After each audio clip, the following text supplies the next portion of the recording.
Boa noite, meus irmãos. Que a paz seja convosco. Sejam bem-vindos a mais uma pregação aqui no canal Viver é Cristo.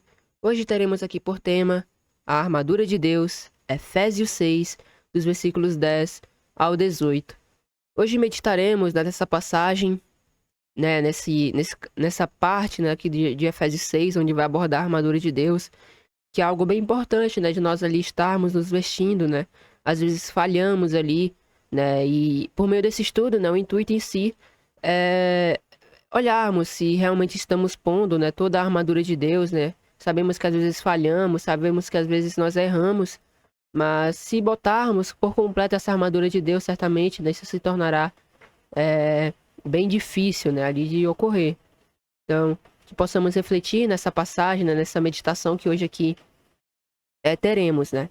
Peço já de antemão aos irmãos, se possível for por gentileza, se os irmãos puderem deixar o vosso like, deixar o comentário, pois é certo que auxiliará e ajudará na divulgação dessa pregação.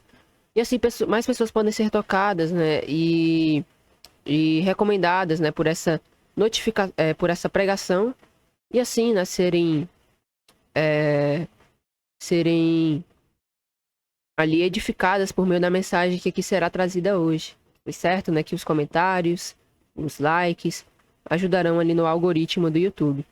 E que os irmãos também possam vir a deixar os comentários do que acharam da live.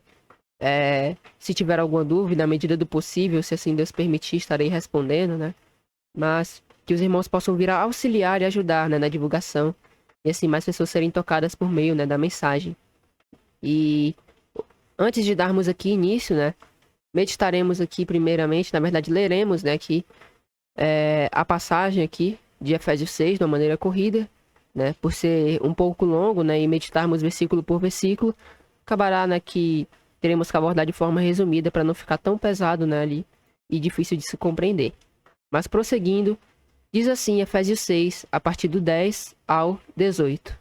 No demais, irmãos meus, fortalecei-vos no Senhor e na força do seu poder. Revesti-vos de toda a armadura de Deus, para que possais estar firmes contra as astutas ciladas do diabo, porque não temos que lutar contra a carne e o sangue, mas, sim, contra os principados, contra as potestades, contra os príncipes das trevas desse século, contra as hostes espirituais da maldade, nos lugares celestiais. Portanto, tomai toda a armadura de Deus, para que possais resistir no dia mau, e havendo feito tudo, ficar firmes. Estai, pois, firmes, tendo cingidos os vossos lombos com a verdade, e vestida a couraça da justiça, e calçados os pés na preparação do evangelho da paz, tomando sobretudo o escudo da fé, com o qual podereis apagar todos os dardos inflamados do maligno. Tomai também o capacete da salvação e a espada do Espírito, que é a palavra de Deus, orando em todo o tempo com toda oração e súplica no Espírito, e vigiando nisto com toda perseverança e súplica por todos os santos. Amém. Essa é a passagem que hoje meditaremos, e a apostila aqui na tela, daremos início. A carta de Paulo aos Efésios é uma das mais profundas e ricas em ensinos.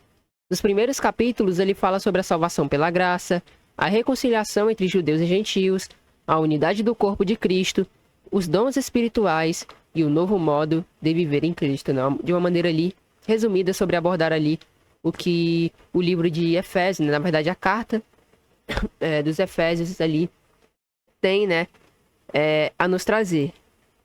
Ele estabelece verdades fundamentais.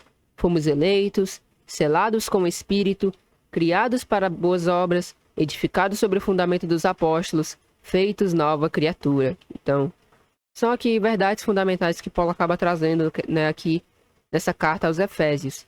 No entanto, ao se aproximar do final da carta, Paulo ele faz uma transição clara da doutrina à prática da resistência espiritual. Então, ele ensina ali um pouco sobre ali, né, a doutrina, o que nós devemos crer, e passa para a prática aqui da resistência espiritual, que é, né, através da armadura de Deus, que é provável que seja inspirada na armadura de um soldado romano, né, mas a gente sabe que a armadura de Deus é algo espiritual, e temos que nos certificar, né, através desse estudo, né, cada um de nós, sem exceção, vermos se estamos todos os dias, né, pondo e tendo cuidado, né, da nossa da armadura que pertence, né, ao nosso Deus, e nós obtemos, né, ali através dele.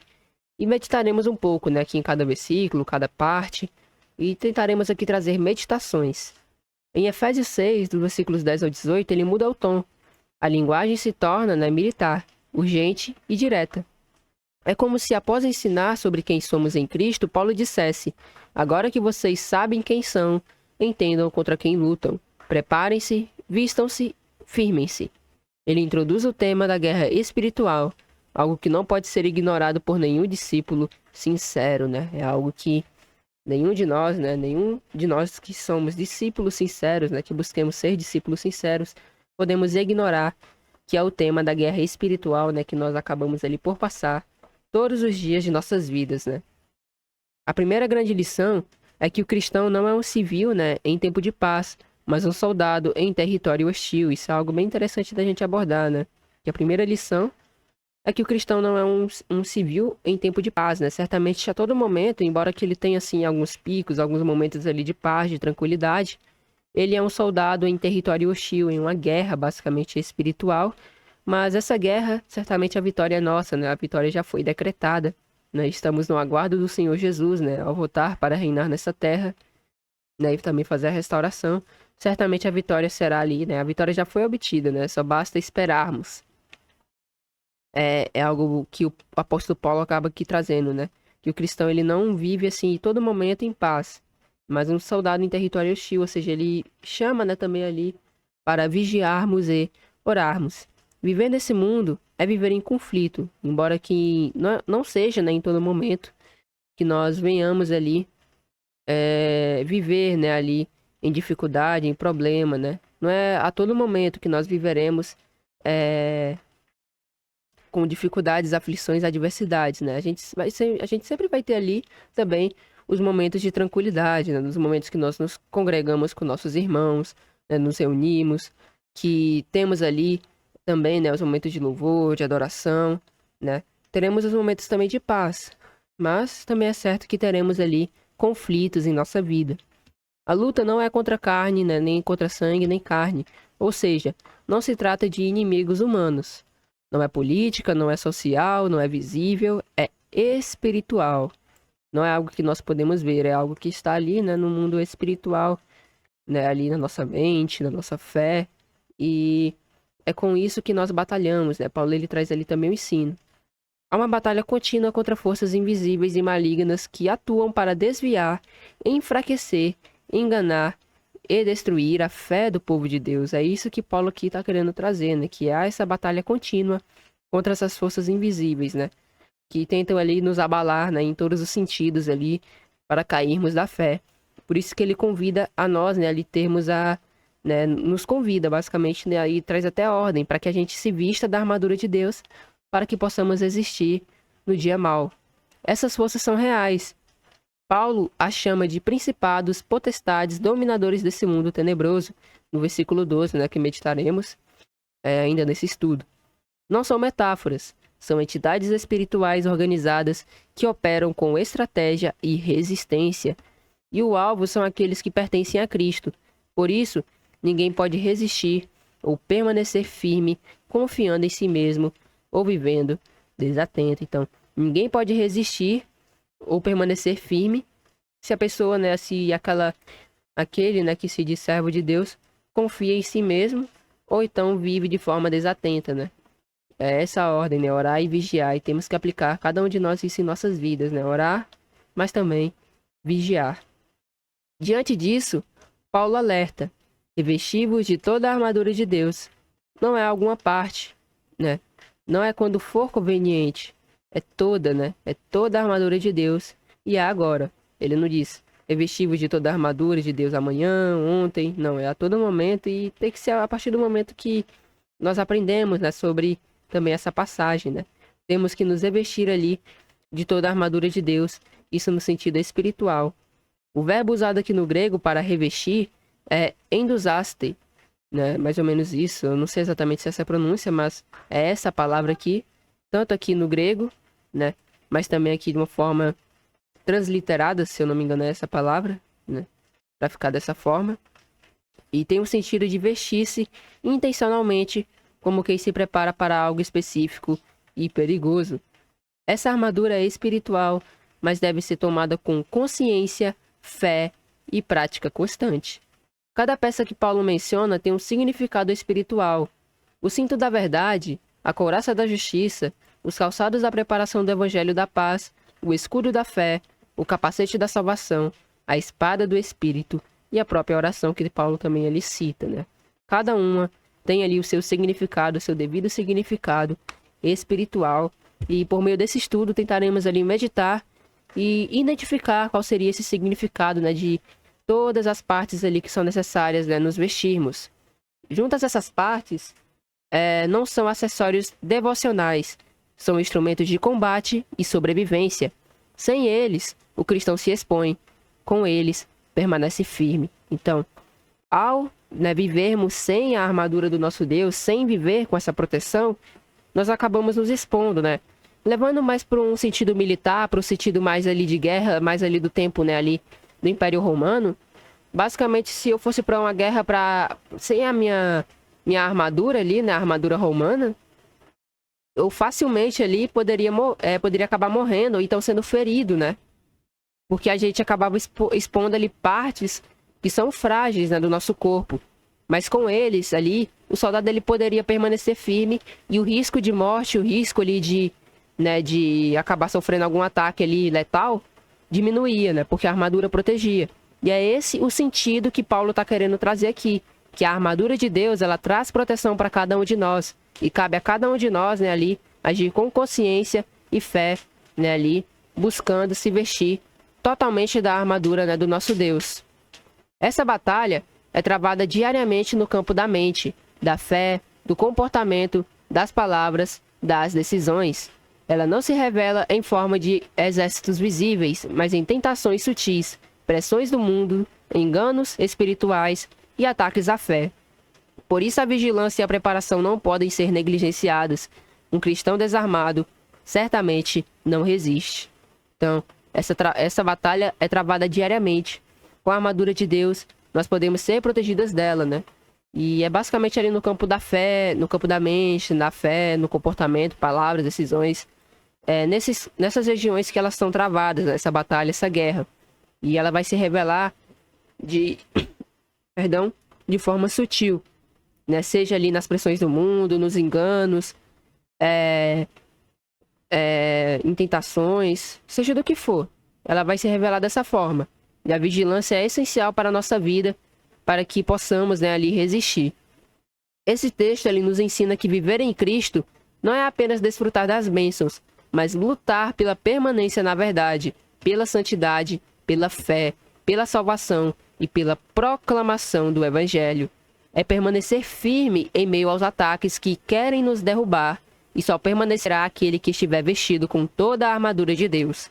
Ao longo desse estudo, vamos abordar versículo por versículo, entendendo o significado e a aplicação de cada parte da armadura.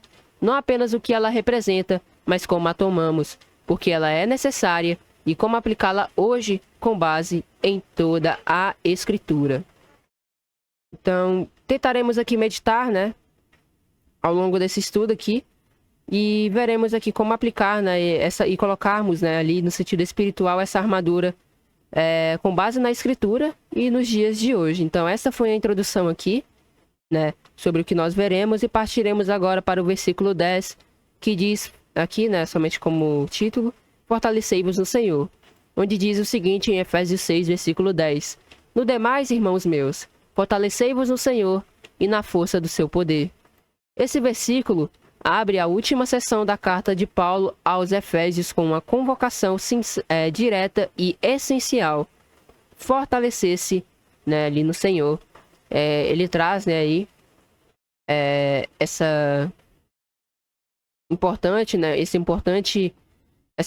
convocação, né, esse convite, fortalecer-se no Senhor, né, aqui, fortalecei-vos no Senhor. Ele convida, né? Ele não está apenas encerrando, né, a carta com recomendações finais, mas ali ele está preparando o crente para o combate espiritual mais sério da vida cristã.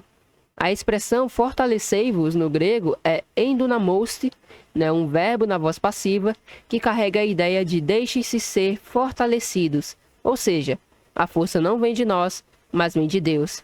E o crente precisa, né, se submeter e depender ativamente dessa fonte. É uma força espiritual sobrenatural e que só pode ser recebida em comunhão com Deus. Então, apenas aqui olhando um pouco aqui, né, no original, a gente vai encontrar aqui, né, se a gente clicar, por exemplo, somente pegar aqui a passagem de Efésios,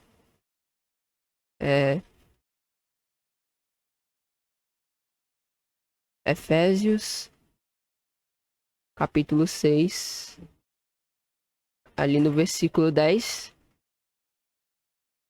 abrindo aqui o significado, a gente pode ver aqui a palavra que a gente colocou, né? Mas ao clicarmos, ela vem essa formação aqui, que a gente pode ver aqui, ó, seja forte, a gente vê aqui,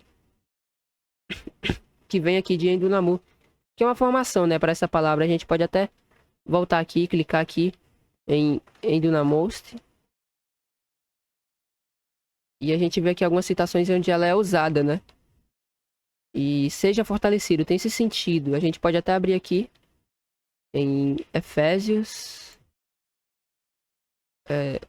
capítulo 6, no versículo 10. E a gente também vai encontrar aqui, ó, sede fortalecidos em Dinamu, né, que é a forma ali que tem aqui, né, ser forte, revestir-se com força, fortalecer, se receber força, ser fortalecido, crescer em força no sentido negativo, mas não nesse daqui, né? Mas ser forte, revestir-se com força e fortalecer, receber força, ser fortalecido, crescer em força. É o sentido que Paulo está querendo trazer aqui, né?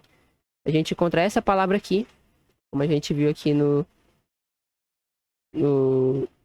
ao olharmos aqui, né? Endinamost, sejam fortes, ó. A gente vê também essa palavra ali que é a formação, né, para ela. Mas tem basicamente esse sentido, né? Encher de poder, fortalecer, tornar forte, de e dunamur, para capacitar. Então é interessante abordarmos aqui um pouco no grego. É uma força, né, ali, espiritual, sobrenatural e que só pode ser recebida através da comunhão ali com Deus. Paulo, ele já havia usado essa expressão anteriormente em Efésios 1, dos versículos 19 ao 20. Ele orava para que os irmãos conhecessem a suprema grandeza do seu poder para conosco, os que cremos. O mesmo poder que ressuscitou Jesus dentre os mortos é dessa força que ele fala aqui. Um poder divino, eficaz e operante nos que creem. Então diz assim, Efésios 1, nos versículos 19 ao 20. E qual a sobreexcelente grandeza do seu poder sobre nós, os que cremos, segundo a operação da força do seu poder, que manifestou em Cristo, ressuscitando dentre os mortos e pondo à sua direita nos céus. Então, vemos aqui, né, o poder do nosso Deus, né, ali, o seu Espírito, né, como nós sabemos ali, conforme a Bíblia. Basicamente aqui, né, o Espírito do nosso Deus, ou seja, o poder do nosso Deus se manifestou em Cristo, ressuscitando dentre os mortos. Então, é esse poder ali que Paulo fala, né, para nos enchermos, deixarmos nos encher ali do poder do nosso Deus. Claro que temos que pedir a Ele, né, o nosso Deus, pois Ele é a fonte desse poder. Por isso que nós temos ali que clamar, né, a Ele, e Ele convida aqui a nos fortalecermos no Senhor. Essa ideia também aparece em 2 Timóteo 2, no versículo 1, quando ele diz: Tu, pois, meu filho, fortifica-te na graça que há em Cristo Jesus.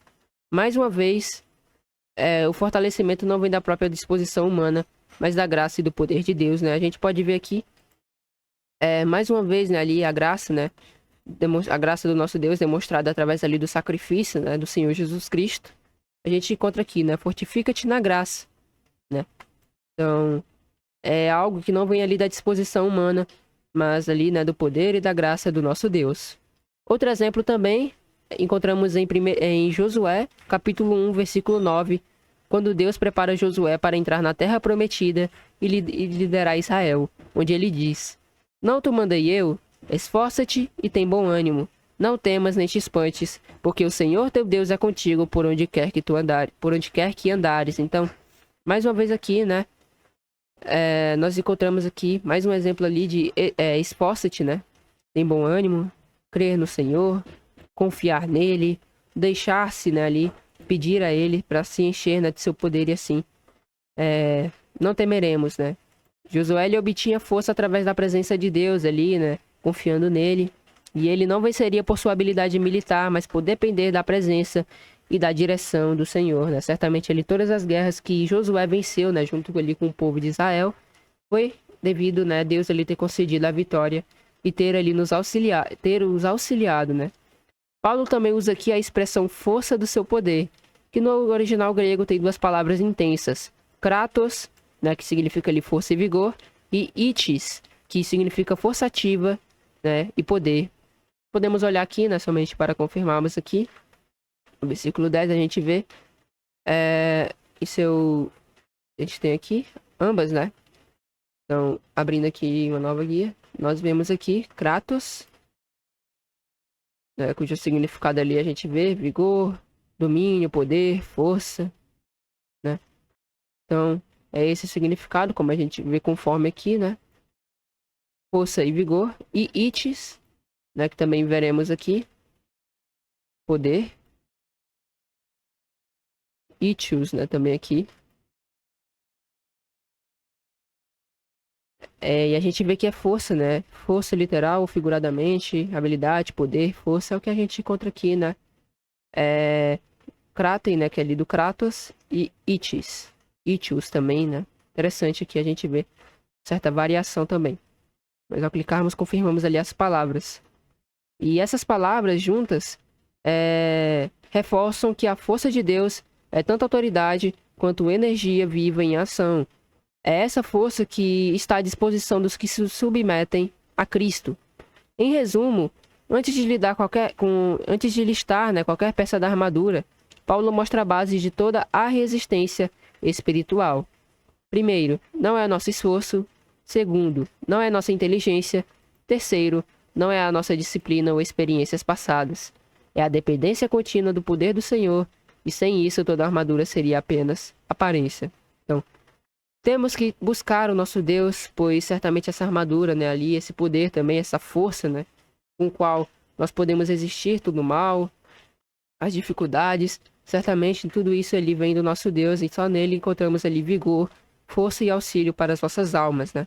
Também temos que buscar ali obedecer, ser, né, ali dar um exemplo, um bom testemunho, né, de servo de Deus e assim, né, viver uma vida de dependência, né, ali do Senhor. Então, esse é um pouco do versículo 10, né, o que ele tem que falar aqui.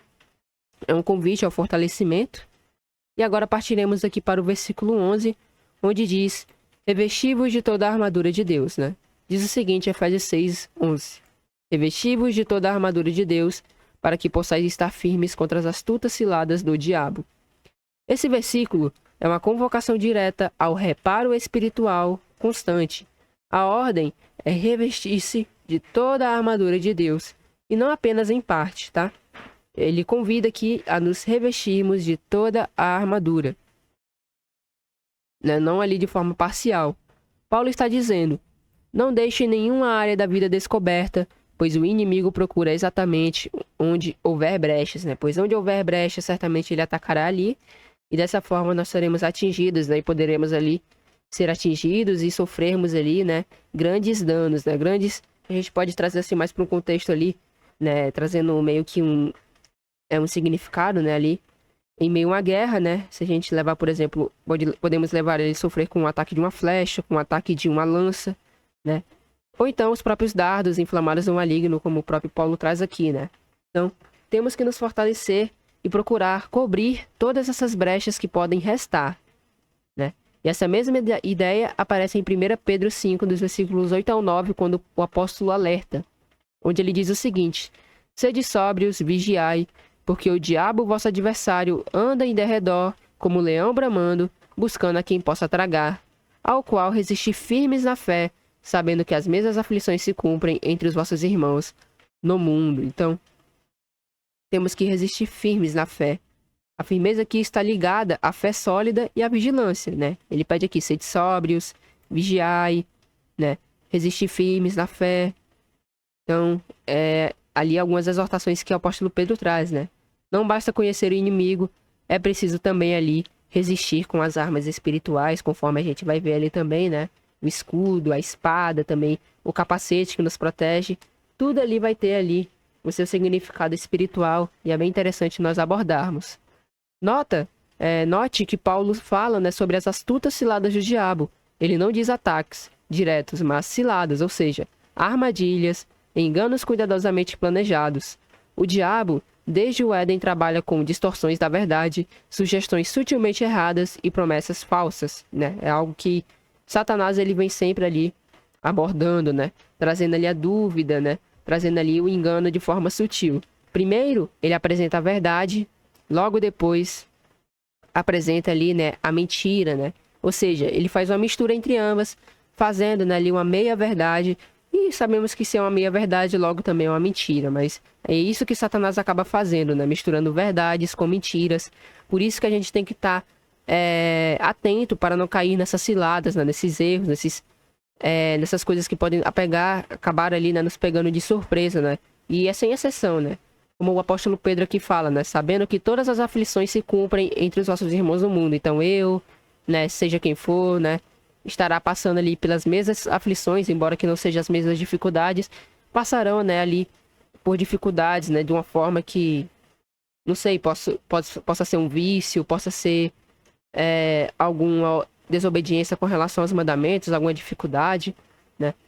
Nós sabemos ali que cada um, né, ali de nossos irmãos passam, né, ali, sem exceção, né, de pessoas, todos nós que somos servos de Deus, passamos por aflições, né, dificuldades, mesmo que não possa ser, né, ali perseguição, né, há alguns sim que sofrem perseguição, mas podemos passar por dificuldades, por desentendimento, né, devido à nossa fé ali com a nossa família, pode ser talvez ali dificuldade, né, para encontrar ali algum emprego que se adeque, né, ao que nós cremos, entre outras várias coisas, né, que a gente pode citar aqui.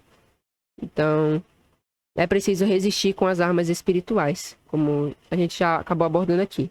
Mas, prosseguindo aqui, um exemplo claro está em Mateus 4, nos versículos 1 ao 11, na tentação de Jesus. Satanás tenta distorcer as escrituras para enganar o próprio Filho de Deus.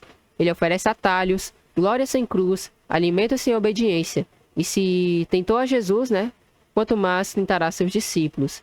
Algo também importante da gente abordar é que a gente vê que Satanás, até ele é conhecedor das escrituras. Então, né, não podemos achar que na escritura, na verdade ali do nosso Deus, Satanás ele também não é capaz de enganar, né? Sabemos que contra a verdade, né, ali, a verdade do nosso Deus não há argumentos, mas Satanás ele se introduz, né, de forma sutil, assim como enganou Eva, né? Ali existia um só mandamento, que era não comer ali, né, daquela árvore ali, do conhecimento do bem e do mal, né? Se não me engano é somente esse, né, que havia ali naquele momento, né? Mas ele foi lá de forma sutil e enganou Eva, e logo depois também Adão acabou comendo, né, o fruto ali. Então, Satanás ele vai agir dessa forma, né? Até mesmo aqui com o Senhor Jesus, a gente vê ali Satanás utilizando ali a própria escritura, né? Tentando tentar ali o Senhor Jesus, né? E trazendo ali passagens isoladas, né? Se não me engano, ele trouxe Salmo. Só que Jesus ali, ele refutou, né? Satanás ali o seu argumento com Deuteronômio, se eu não me engano. Ou seja, temos que também estar atentos e estudar todos os dias as escrituras, que inclusive também é citada aqui na parte, né? Da armadura. A palavra de Deus, né? Aqui é importante que a gente também tenha, né? Se não me engano, é a espada, né? Ali, a espada do Espírito. Já em 2 Coríntios 2, dos versículos 11 ao 3... 2 Coríntios 11, no versículo 3, Paulo diz: Mas temo que, assim como a serpente enganou Eva com a sua astúcia, assim também sejam de alguma sorte corrompidos os vossos sentidos e se apartem da simplicidade que é em Cristo. Isso na versão, né, aqui Almeida Corrigida Fiel. E na NVI a gente encontra, né, o que receio e quero evitar é que assim como se a serpente, né, enganou Eva com astúcia, a mente de vocês seja corrompida e se desvie da sua sincera e pura devoção a Cristo. Ou seja, o perigo não está só no pecado escandaloso, mas na corrupção da mente, da pureza e da confiança sincera no nosso Deus. A armadura de Deus, então, não é simbólica apenas. Ela é a realidade prática de viver firmado na verdade, na justiça, na fé, na salvação, na palavra e na oração. Como veremos daqui mais adiante, ao detalharmos mais sobre a armadura ali, né, do nosso Deus. Não estamos apenas nos defendendo de ataques, mas sendo chamados a permanecer firmes em meio a uma guerra invisível e persistente. Então, não só nos defendemos de ataques, mas também estamos ali sendo chamados a permanecer firme nessa guerra invisível e persistente. Então, dando prosseguimento, a gente vê aqui, né, no versículo 11, que é esse convite, né? A nos revestirmos de toda a armadura de Deus. Certamente com toda a armadura podemos resistir ali às ciladas e armadilhas que Satanás acaba preparando, né, para os servos de Deus. Então, temos que nos revestir ali com toda a armadura do nosso Deus, né? Cada um de nós. Então, apenas abordando aqui agora, né, o que diz o versículo 12, que é bem importante também, reconhecermos que não lutamos contra a carne. Diz assim, o versículo 2 de Efésios 6. Porque não temos que lutar contra a carne e o sangue, mas sim contra os principados, contra as potestades, contra os príncipes das trevas desse século, contra as hostes espirituais da maldade nos lugares celestiais. Então, entenderemos um pouco aqui sobre essa passagem. Esse versículo, ele nos revela a natureza verdadeira da luta do cristão. Paulo está deixando claro que os principais inimigos não são visíveis nem humanos. Quando ele diz que não lutamos contra carne e sangue, está apontando para o fato de que os maiores conflitos da vida cristã não têm origem nas pessoas, mas no mundo espiritual que as influencia. Então, se passamos problemas e dificuldades com pessoa, né, certamente ali é esse mundo espiritual, né, essas hostes, né, essas potestades que influenciam essas pessoas a agirem dessa forma, né, contra nós. Então, a nossa luta não é contra fulano, não é contra pessoa, não é contra ninguém. É basicamente contra isso que nós temos que resistir, né? Contra as potestades, os príncipes das trevas desse século, contra os principados e contra as hostes espirituais, né, ali da maldade, nos lugares celestiais. Isso não significa que não enfrentaremos, né, dificuldades causadas por outros seres humanos, mas que, por trás disso, há uma realidade invisível, organizada e hostil à verdade de Deus. Então, basicamente a gente pode citar como o Senhor Jesus, o maior exemplo, né, que a gente pode citar, e os próprios fariseus ali, né? A gente vê ali que Jesus, ele sofria ali dificuldades, né, com essas pessoas, e até mesmo foi morto, né, ali, né, uma conspiração contra ele, né, através desses líderes, né, que acabaram conspirando isso. E assim levando, claro que também, né, era o plano de redenção ali do nosso Deus, mas sabemos que Jesus, ele passou ali por dificuldades, né, com essas pessoas. E é esse mundo, né, esse mundo espiritual, né, essa luta espiritual que acabava ali influenciando, né, tanto eles, né, ali, quanto o Senhor Jesus. Certamente aquelas pessoas ali, né, Jesus ali, ele mais virado, né, inclusive ali, foi preenchido, né, com totalmente ali, sem medidas, com o poder, né, o Espírito do nosso Deus.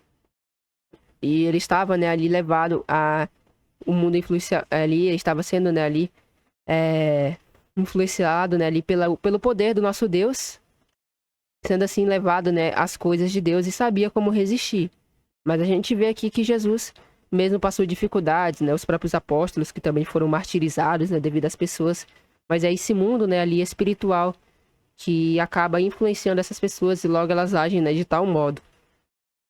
Então, nós enfrentamos ali dificuldades, né, causadas por outros seres humanos, mas que por trás disso há uma rivalidade, né, uma realidade invisível, organizada e hostil à verdade de Deus. Essa compreensão é essencial, pois muitos crentes travam a guerra errada, né? Brigam com pessoas, se ofendem facilmente, focam no exterior, mas esquecem que estão sendo manipulados por algo mais profundo. Então, as pessoas acham que alguns, né, não são todos, não são no geral, mas muitos, né, que se denominam crentes, acabam travando a guerra errada, achando que a briga que é com pessoas, né? É ali com outros seres, né? Ali, com outros humanos, né? Com o qual a gente deve pregar a verdade, mas a nossa briga não é com pessoas, né? Também não devemos se ofender facilmente, nem focar no exterior. Mas devemos saber, né, que esse mundo espiritual, né, acaba ali essa influência dessas potestades, desses principados, né, ali do mal, né, como a gente vê aqui, contra as hostes espirituais da maldade, acabam influenciando essas pessoas, né? E Paulo, ele está nos chamando a olhar além da superfície e reconhecer a ação de Satanás e seus agentes espirituais no mundo, que certamente vem ali influenciando essas pessoas que se acabam por encontrar ali no próprio engano. Em 2 Coríntios 4, no versículo 4, Paulo explica por que muitos não creem. É bem interessante a gente destacar também isso aqui. Nos quais, né, assim, 2 Coríntios 4, no versículo 4, nos quais o Deus desse século, que nós sabemos que é Satanás, né, ali, mas Deus com D minúsculo, não é o próprio Deus, né, com D maiúsculo, a gente sabe que D com D maiúsculo, né, se refere ao nosso Deus, mas Satanás aqui ele é chamado, né, de Deus com D minúsculo por ser ali um Deus falso, né? E Paulo chama ele assim, nesse sentido, por ser um falso Deus mesmo, né? Nos quais o Deus desse século, Satanás, cegou os entendimentos dos incrédulos para que lhes não resplandeça a luz do evangelho da glória de Cristo, que é a imagem de Deus. Então, Satanás acabou, né, cegando o entendimento dos incrédulos, daqueles que não confiam, né, no nosso Deus, nem têm a fé no Senhor Jesus. E assim não resplandece neles a luz do evangelho da glória de Cristo, que é a imagem de Deus. Ou seja, o problema não é apenas intelectual, é espiritual. Há uma cegueira operando no mundo, promovida por um sistema maligno que atua em oposição ao evangelho. Nós encontramos em 1 Coríntios 5, no versículo 19, o seguinte, né? O apóstolo afirma, na ACF: sabemos que somos de Deus e que todo mundo jaz no maligno. Para ficar um pouco mais fácil de compreender, podemos ler aqui na NVI, onde diz o seguinte: sabemos que somos de Deus e que o mundo todo está sob o poder do maligno. Essa é a esfera, né, de atuação dos príncipes das trevas desse século. Uma influência maligna, ampla, que atua por meio de ideias, filosofias, religiões, ideologias e até sentimentos que afastam o homem de Deus. Então, basicamente, a gente pode dizer que é esse, né, o meio, né, a esfera, que foi até colocado aqui na esfera. Mas podemos também substituir, né, esse é o meio de atuação desses príncipes e potestades, né. Então, essa, né, ali é a esfera, o meio de atuação dos príncipes das trevas desse século, né, que nós sabemos aí que eles agem dessa forma, né, uma influência maligna, ampla, que atua por meio dessas ideias, nessas falsas ideias, filosofias, religiões, ideologias e até mesmo sentimentos que afastam o homem de Deus. Esses são os meios, né, a esfera pelo qual esses príncipes das trevas acabam agindo. E temos que resistir contra elas, né, e provar a verdade através da Bíblia. Em Apocalipse 12, no versículo 9, nós vemos o seguinte: e foi precipitado o grande dragão, a antiga serpente chamada o Diabo e Satanás, que engana todo mundo. Ele foi precipitado na terra e os seus anjos foram lançados com ele. Ou seja, a influência do mal não é casual, é mundial, ativa e sistemática. A expressão lugares celestiais aqui não se refere ao céu onde Deus habita em glória, né? Nós sabemos que Satanás e seus anjos foram precipitados, né, aqui na terra e não tem mais acesso ali ao céu, né, onde o nosso Deus habita. Mas se refere, né, ali ao domínio espiritual acima do mundo físico. É nesse campo invisível que a batalha se trava, na mente, na fé, na vontade, nas escolhas, nas palavras, né? É nesse meio onde a batalha se trava, né? Acaba ali se travando. Então, espero que tenha ficado um pouco claro aqui o versículo 12, né? Sobre o fato de não lutarmos, né, contra carne, contra pessoas, contra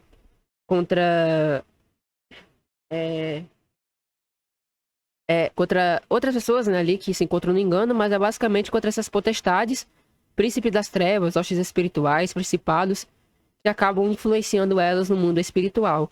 É contra estes que nós ali acabamos por batalhar, e é por isso que nós temos que estar, né, revestidos de toda a armadura do nosso Deus.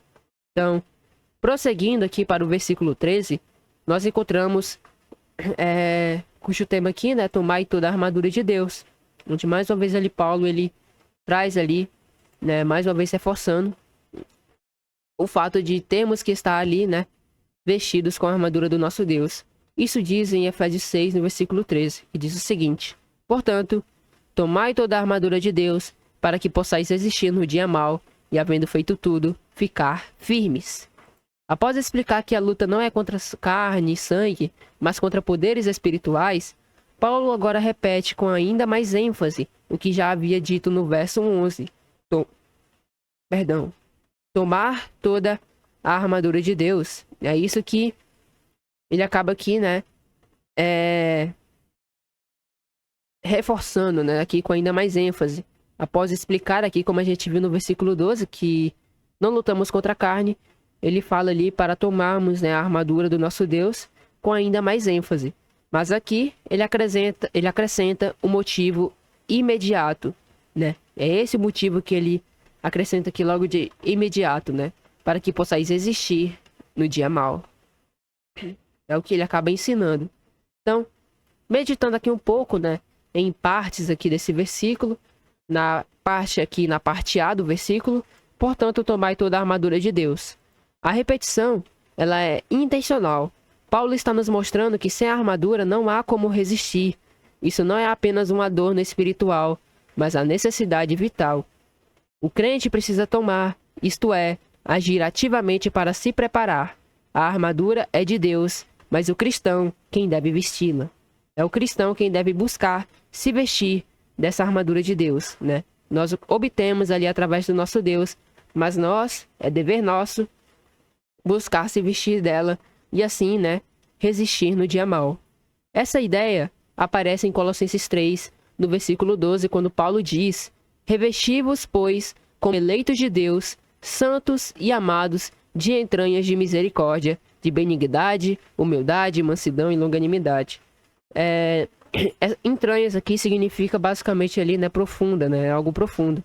Nós encontramos o seguinte, né, aqui na versão Almeida Corrigida Fiel, mas na NVI, nós encontramos aqui, para ficar um pouco mais claro, o seguinte, né, no mesmo capítulo, Colossenses 3, no versículo 12. Portanto, como povo escolhido de Deus, santo e amado, revistam-se de profunda compaixão, bondade, humildade, mansidão e paciência. Então ficou um pouco mais claro aqui, né? Revistam-se de profunda compaixão. É o que Paulo está querendo trazer aqui, só para ficar um pouco mais claro. Aqui também o chamado é para agir intencionalmente, vestindo-se, né, ali da nova natureza. É o que Paulo aqui acaba nos falando, né? Como povo escolhido, né? Como povo escolhido de Deus, né? Temos que demonstrar isso. Santo e amado, devemos nos revestir, né, dessa nova criatura que nela tem profunda compaixão, tem bondade, tem humildade, mansidão, paciência, fora outros princípios, né, outros elementos que a gente pode abordar aqui, que o povo escolhido de Deus deve demonstrar, né? Então, o chamado é para agir intencionalmente. Então, essa é a parte A, que Paulo aqui, né, de forma intencional, trazendo a repetição para tomarmos, né, ali a armadura de Deus, inclusive, né, isso aqui, portanto, né, após ali, fazendo uma breve explicação, que foi aqui sobre as hostes espirituais, né, ali malignas, e a partir dessa explicação ele nos convida a tomarmos a armadura de Deus. Indo para a parte B do versículo, o dia mau é qualquer tempo de ataque intenso, tribulação, provação ou tentação. Não é o momento exato do calendário, mas é uma realidade inevitável da vida cristã.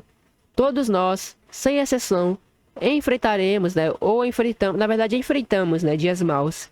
E a diferença entre cair ou permanecer está na preparação prévia. Se nos preparamos, certamente permaneceremos. Se não, aí o risco é maior de nós cairmos, né?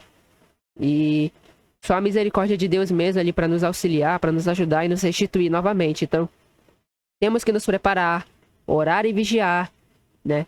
Isso vale, né, para cada um de nós, né? Até mesmo eu. Principalmente eu aqui que estou falando, né?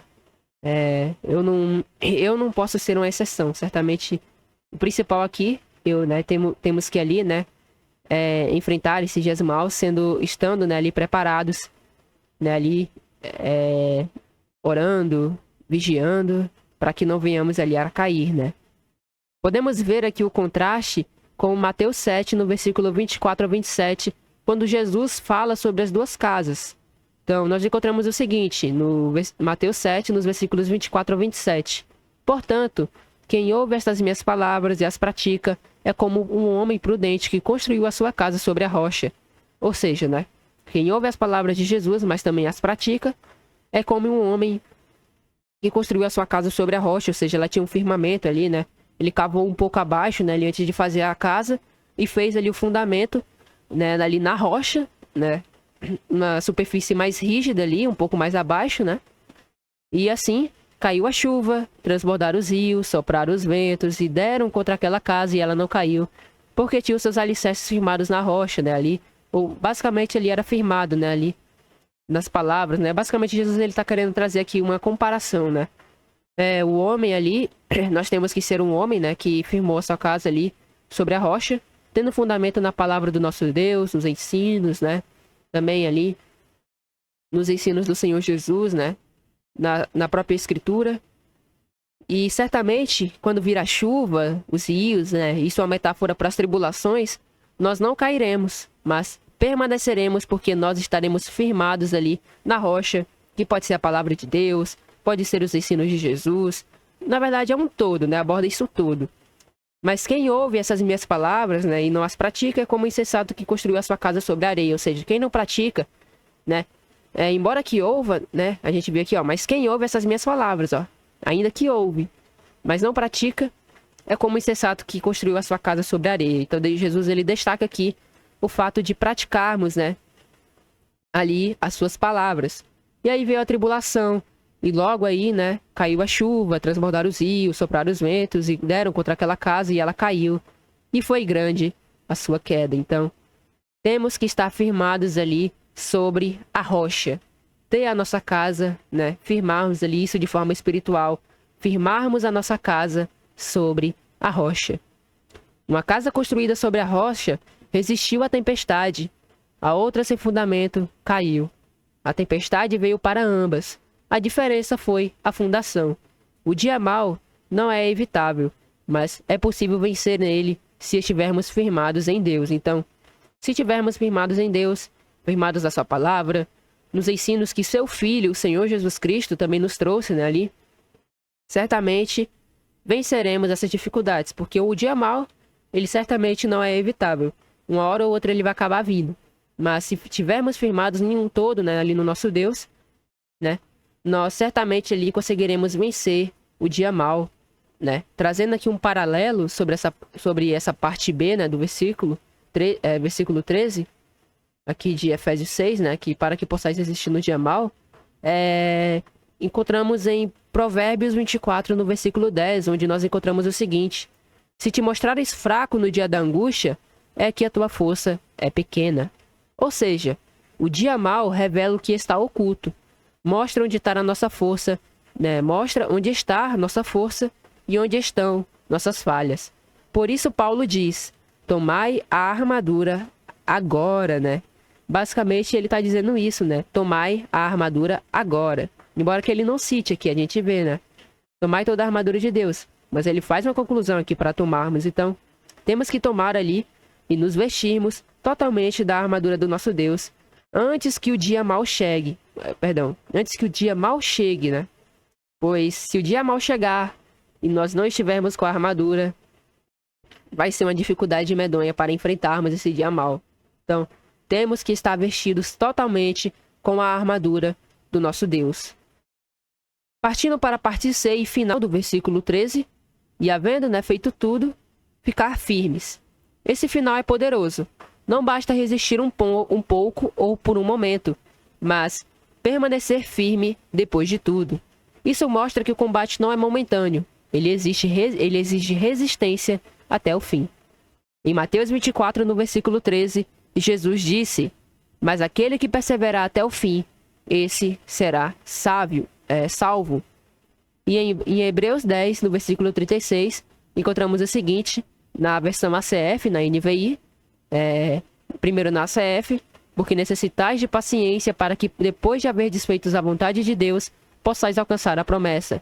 Na NVI, vocês precisam perseverar, de modo que, quando tiverem feito a vontade de Deus, recebam o que ele prometeu. Então, Quando nos vestimos com toda a armadura de Deus, certamente, né, ali, ao nos vestirmos, né, tomarmos ali toda a armadura de Deus, nós resistimos no dia mal, e ao resistir o dia mal, nós ficamos, havendo tudo isso, né, nós ficamos ali firmes, e certamente no fim receberemos a promessa com a qual, né, o Senhor ali, nosso Deus, ele nos fez, né, ali através também do Senhor Jesus, né, que é obtermos a nossa salvação, né, a esperança do cristão. Então, que tomemos, né, ali toda a armadura de Deus.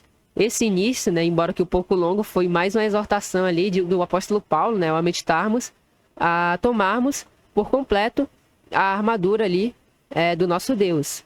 Mas agora nós meditaremos aqui, né, agora a partir do 14 até o 18, na armadura, né, ali. Creio que seja até o 18, né, até o versículo 18.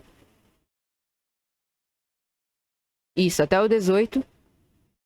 Meditando ali sobre as partes da armadura do nosso Deus. Somente para ficar aqui um pouco mais claro, né, sobre o que nós vamos meditar, somente trazendo uma breve ilustração aqui, né, sobre a armadura aqui, somente um exemplo, né, para que os irmãos possam imaginar um pouco, né, sobre que provavelmente Paulo estava ali se inspirando, né, a armadura de um soldado romano, né, mas primeiramente abordaremos aqui o cinturão da verdade, e isso no versículo 14, né, que diz o seguinte: estai, pois, firmes, tendo cingidos os vossos lombos com a verdade e vestida a couraça da justiça. Então, meditaremos aqui, né, primeiramente sobre o cinturão da verdade. Cingido os vossos lombos com a verdade. A primeira peça mencionada é o cinto ou cinturão, que prendia a túnica do soldado e sustentava outras peças da armadura, como a própria espada. Em uma batalha, um guerreiro com as vestes soltas ou sem cinto corria risco de tropeçar ou perder a agilidade. Aplicando a vida espiritual, a verdade é que a verdade é o que dá estabilidade ao cristão, ou seja, aqui, né, o cinturão da verdade representando ali, né, a própria verdade, né, estarmos cingidos os vossos lombos ali, né, cingido, né, ali com o cinturão da verdade, é basicamente porque a verdade, né, aqui, a verdade é o que dá estabilidade, né, ao cristão. A verdade, né, ali, que é a palavra do nosso Deus, né, na verdade, resumidamente, né, que de uma forma resumida, né, é a verdade, a palavra ali, a verdade é a palavra, né, do nosso Deus, e é ela que dá ali estabilidade ao cristão, né. Nós vemos ali o Senhor Jesus, ao ser tentado por Satanás, ele permaneceu firme por ter a verdade, né, nele, a verdade do nosso Deus, e assim ele se estabeleceu, né, de uma forma firme. E nós, assim, devemos, né, também estar cingidos com a verdade, para assim estarmos firmes. Sem ela, toda a vida espiritual fica solta, instável e vulnerável. Como a gente pode ver aqui, parte da armadura ela é presa, né, aqui, através desse cinturão, né? A gente vê aqui, basicamente era o que dava dava ali um sustento, né, para todo o resto da armadura. Então é isso que Paulo aqui está querendo trazer, né? O cinturão da verdade ele vai nos firmar e vai trazer estabilidade e firmeza para cada um de nós se estivermos com essa verdade pura, que é a verdade do nosso Deus, né? A palavra dele, e nós veremos aqui, né? Uma dúvida que pode até surgir, né? Que verdade é essa? É a verdade de Deus revelada na Escritura, que serve de fundamento para a vida. Em João 17, no versículo 17, nós encontramos o seguinte: santifica-os na tua verdade, a tua palavra é a verdade. Encontramos também em Provérbios 30, no versículo 5, toda a palavra de Deus é pura. E olha, também outra comparação, escudo é para os que confiam nele. Então, essa verdade é a verdade que Deus revela ali através da Escritura, que vai servir de fundamento, né, ali para cada um de nós. Há várias coisas, né? O livro de Provérbios, o livro de Eclesiastes, o Sermão do Monte, várias coisas ali que estão contidas na Bíblia, né? Que nós compreendemos, né, que homens inspirados ali pelo poder de Deus, né, escreveram aquilo ali, viram, né, ali os atos do Senhor Jesus, os próprios ali, os próprios profetas, né, também, suas profecias ali, através, né, da inspiração do Espírito Santo, do poder do nosso Deus, escreveram ali, né, a verdade, e hoje, até hoje, né, elas permanecem, né, a verdade do nosso Deus. A gente vê, né, há muitos anos, né? Muitos anos. E a verdade do nosso Deus ali prevalece e permanece até hoje. Então, só pelo fato dela permanecer até hoje, né? Também é um exemplo desse fundamento, né? A verdade, certamente ela não se abala. Mas a mentira, certamente através da verdade será abalada. Então, temos que estar firmados na verdade para que assim não venhamos a ser, né, ali, para que não venhamos, né, a estar ali sujeitos a cair. A verdade, ela certamente vai trazer fundamento e firmeza para nós, né, ali, estabilidade. É também, né, a vida marcada pela sinceridade, sem duplicidade ou hipocrisia. A verdade não é só saber doutrinas certas, é viver com integridade, com transparência diante de Deus e dos homens. O diabo, ele opera sobretudo por meio da mentira, da dúvida e da distorção.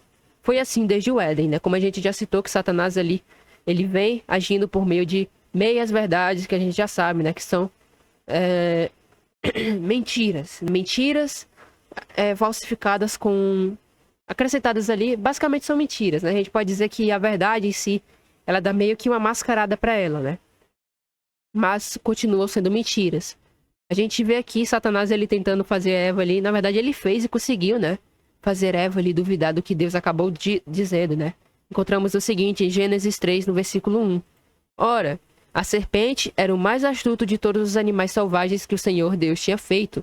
E ela perguntou à mulher: foi isso mesmo que Deus disse? Não comam de nenhum fruto das árvores do jardim?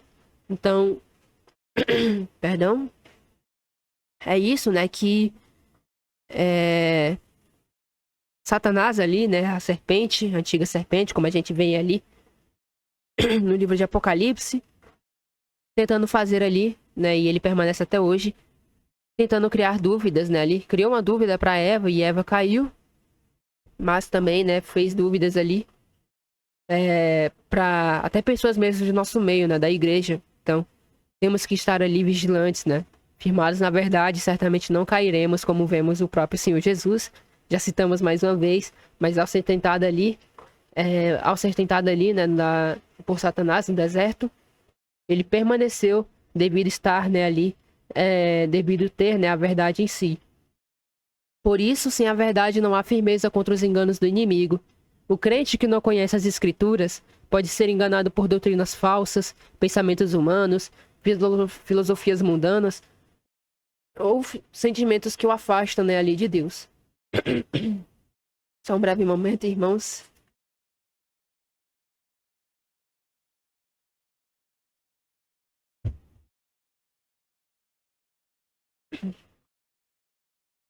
Então, prosseguindo, nós vemos que o crente que não conhece as escrituras, ele pode ser enganado por doutrinas falsas.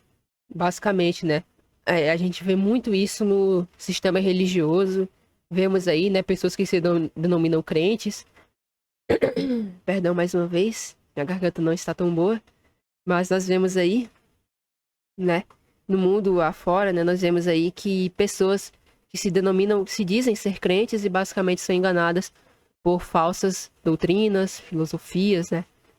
E basicamente, né, não estão firmadas na verdade. O maior exemplo que a gente pode citar é o cristão ali que acredita em signo, né? Nós temos isso aí. Basicamente ali, pessoas simplesmente lá do nada, né? Aí, sou cristão, aí do nada tem lá, né? Touro. É aquelas coisas todas lá, né? Então temos que estar firmados para que esses enganos, esses falsos pensamentos, filosofias, tudo isso não acabe nos afastando do nosso Deus. Então, o cinto da verdade, ele também prepara para o movimento. Um soldado com o cinto ajustado também estava pronto para agir. Jesus disse: estejam cingidos os vossos lombos e acesas as vossas candeias. E olha que interessante, irmãos, isso na versão Almeida Corrigida Fiel. Mas ao partirmos para a NVI, a gente vê que essa questão de cingir os vossos lombos tem também o sentido de estar prontos para servir. Então vemos aqui na NVI, trazendo a linguagem mais para os dias de hoje: estejam prontos para servir e conservem acesas as suas candeias. Isso em Lucas 12, no versículo 35. Né?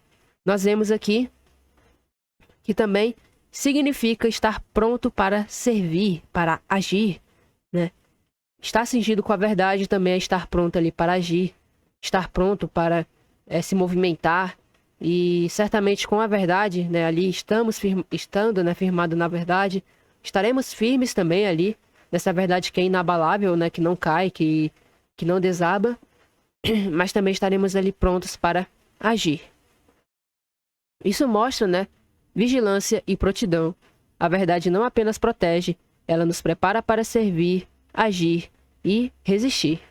Então, partindo aqui, espero que tenha ficado um pouco claro, né, aqui, sobre o cinturão da verdade, né, o que ele tem aqui a nos trazer, né, o fundamento, né, o fato de estarmos fundados nisso, o fato que ele também nos traz ali preparação, né, e para agir, é um pouco ali do que o cinturão da verdade tem a nos trazer. Partindo agora um pouco sobre a couraça da justiça, né, vestida, a couraça da justiça, a gente vê aqui o colete, né, da justiça de Deus, né, aqui só tá colete, mas é a couraça, é a mesma coisa, né, que essa parte aqui, mais ao centro, né, que a gente vê aqui na parte do tórax, aqui do peitoral, basicamente, é uma peça vital, né, ela vai acabar cobrindo o tórax, onde estão os órgãos mais importantes, especialmente o próprio coração. Sem essa proteção, qualquer golpe seria mortal. Na vida espiritual, essa justiça ela tem, na verdade, um duplo significado. Temos a justiça de Cristo, que é a posição diante de Deus, que nós somos aceitos por Deus não por mérito próprio, mas pela justiça que Cristo nos concedeu por meio da cruz. Então, ela vai significar também essa questão da justificação que nós temos, né? Ela protege ali o nosso tórax, sabendo que nós temos essa justificação pela fé, e se continuarmos a ser obedientes, praticantes, né, nós sabemos que, através dessa confiança de que nós fomos justificados, né, que nossos pecados foram perdoados, nós acabaremos ali não sendo afligidos, né, pelo nosso passado, né, embora que surjam ali alguns pensamentos, algumas lembranças, provavelmente, mas a gente lembra que nós fomos justificados, e isso traz proteção e alívio para nossa alma. Nós encontramos o seguinte ali em Romanos 5, no versículo 1. Tendo sido, pois, justificados pela fé, temos paz com Deus por nosso Senhor Jesus Cristo. É interessante aqui, né, a gente vê que nós vemos ali que nós, tendo, né, ali sido, pois, justificados pela fé, nós acabamos tendo paz com o nosso Deus através do Senhor Jesus, né? Porque tendo essa justificação pela fé, a gente não sente mais o peso do pecado, né? A gente não sente mais o peso da condenação. Mas através da fé no Senhor Jesus, nós somos justificados e assim perdemos esse peso, né? Esse medo ali de sermos condenados, de sermos ali, de sermos julgados ali, né? E sermos condenados, da morte, até mesmo perdemos medo da morte. Nós também temos ali a paz com o nosso Deus, né? Nós somos reconciliados através da misericórdia também do nosso Deus, né? Com Ele próprio. Então, pode ser um dos significados que a gente encontra aqui, né? A justiça, a couraça da justiça, que é a justiça de Cristo. Essa justiça é a base da nossa confiança. Quando o diabo tenta nos acusar por pecados do passado, por quedas ou falhas, lembramos que fomos justificados, e é justamente isso, né?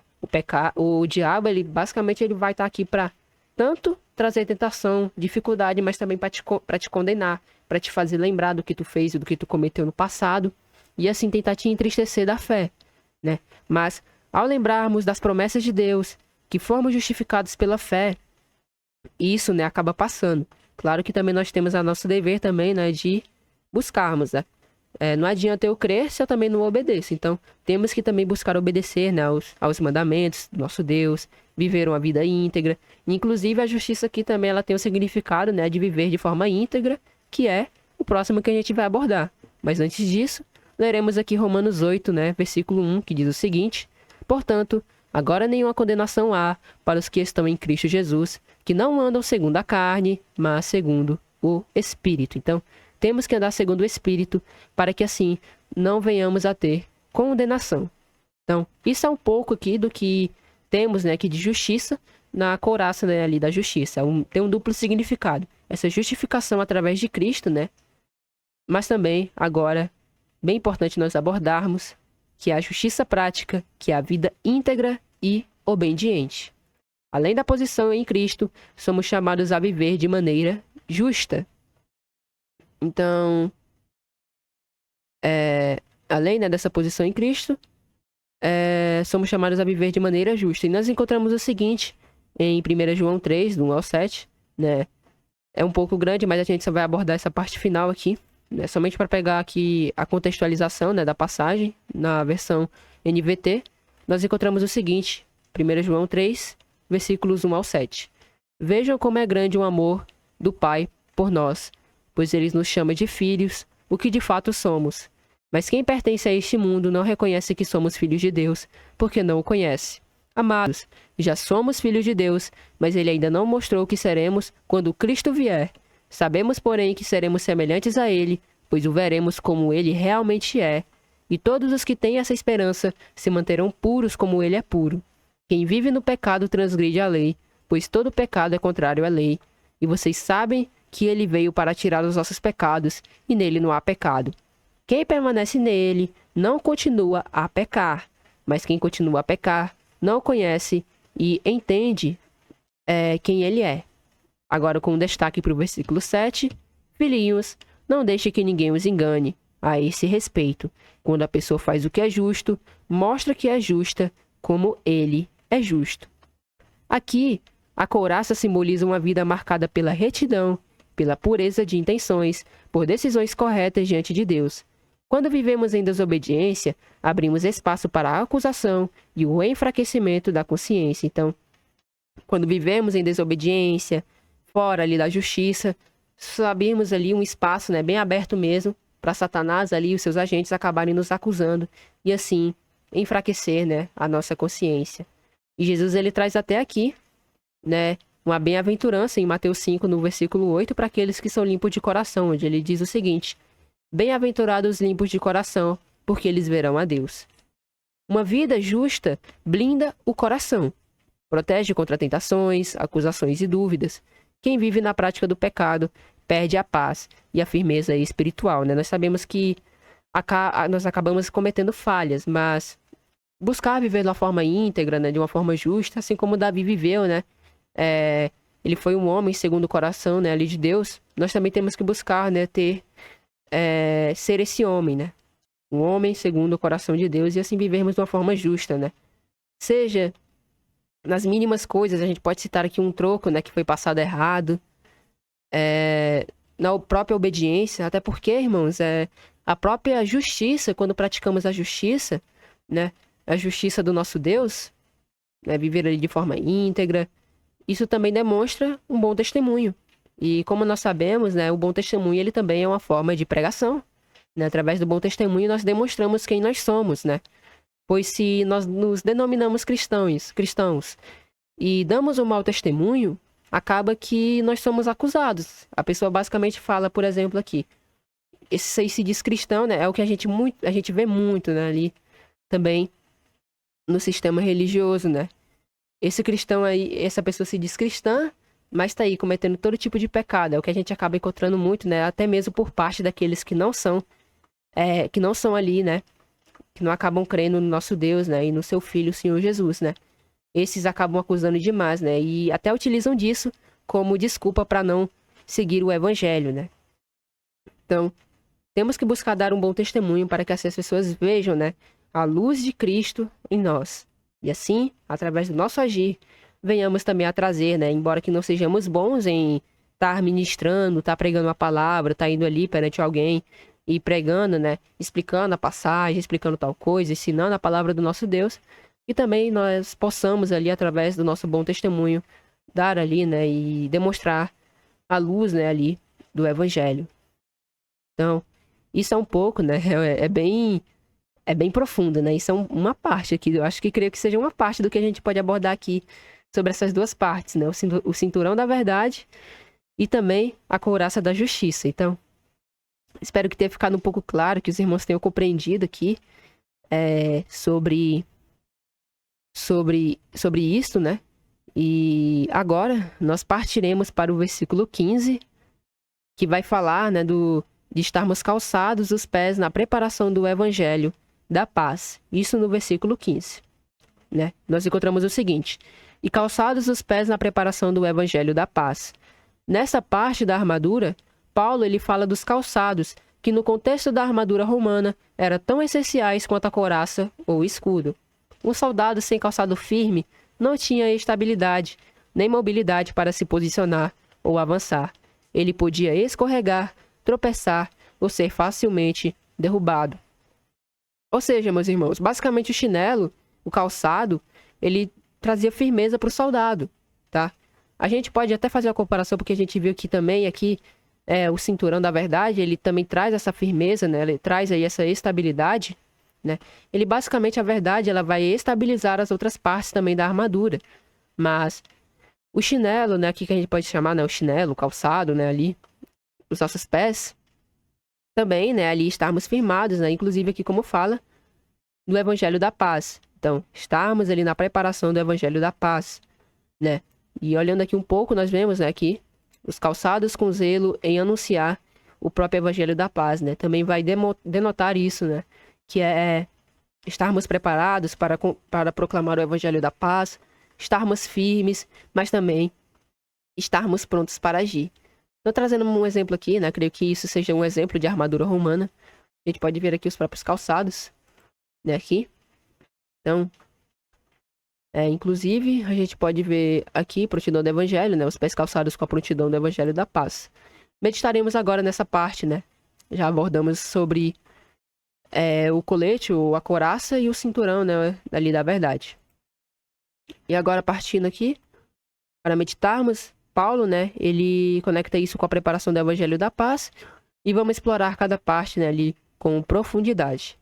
Então, os calçados dos pés vão ali basicamente dizer ali sobre estabilidade e prontidão.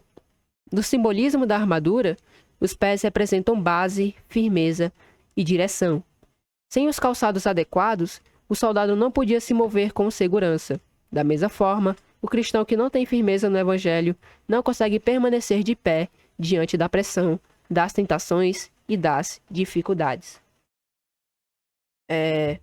Prosseguindo, o salmista diz em Salmos 40, nos versículos 2 ao 3, onde o salmista diz o seguinte: tirou-me de um lago horrível, de um charco de lodo. E principalmente nessa parte aqui, né, do Salmo 40. Pôs os meus pés sobre uma rocha, firmou os meus passos. E pôs-me um novo cântico na minha boca, um hino ao nosso Deus. Muitos os verão e temerão e confiarão no Senhor. Essa firmeza vem de saber onde estamos pisando, e para o cristão, isso significa estar firmado na obra de Cristo e na verdade do Evangelho. Além disso, os calçados também falam de prontidão para ir, para se mover, para levar uma mensagem. Vejamos Isaías 52, no versículo 7, em 3 versões, ACF, NVI e NVT. Diz o seguinte, Isaías 52, versículo 7. Quão formosos são, sobre os montes, os pés do que anuncia as boas novas, que faz ouvir a paz, do que anuncia o bem, que faz ouvir a salvação, do que diz a Sião, o teu Deus reina.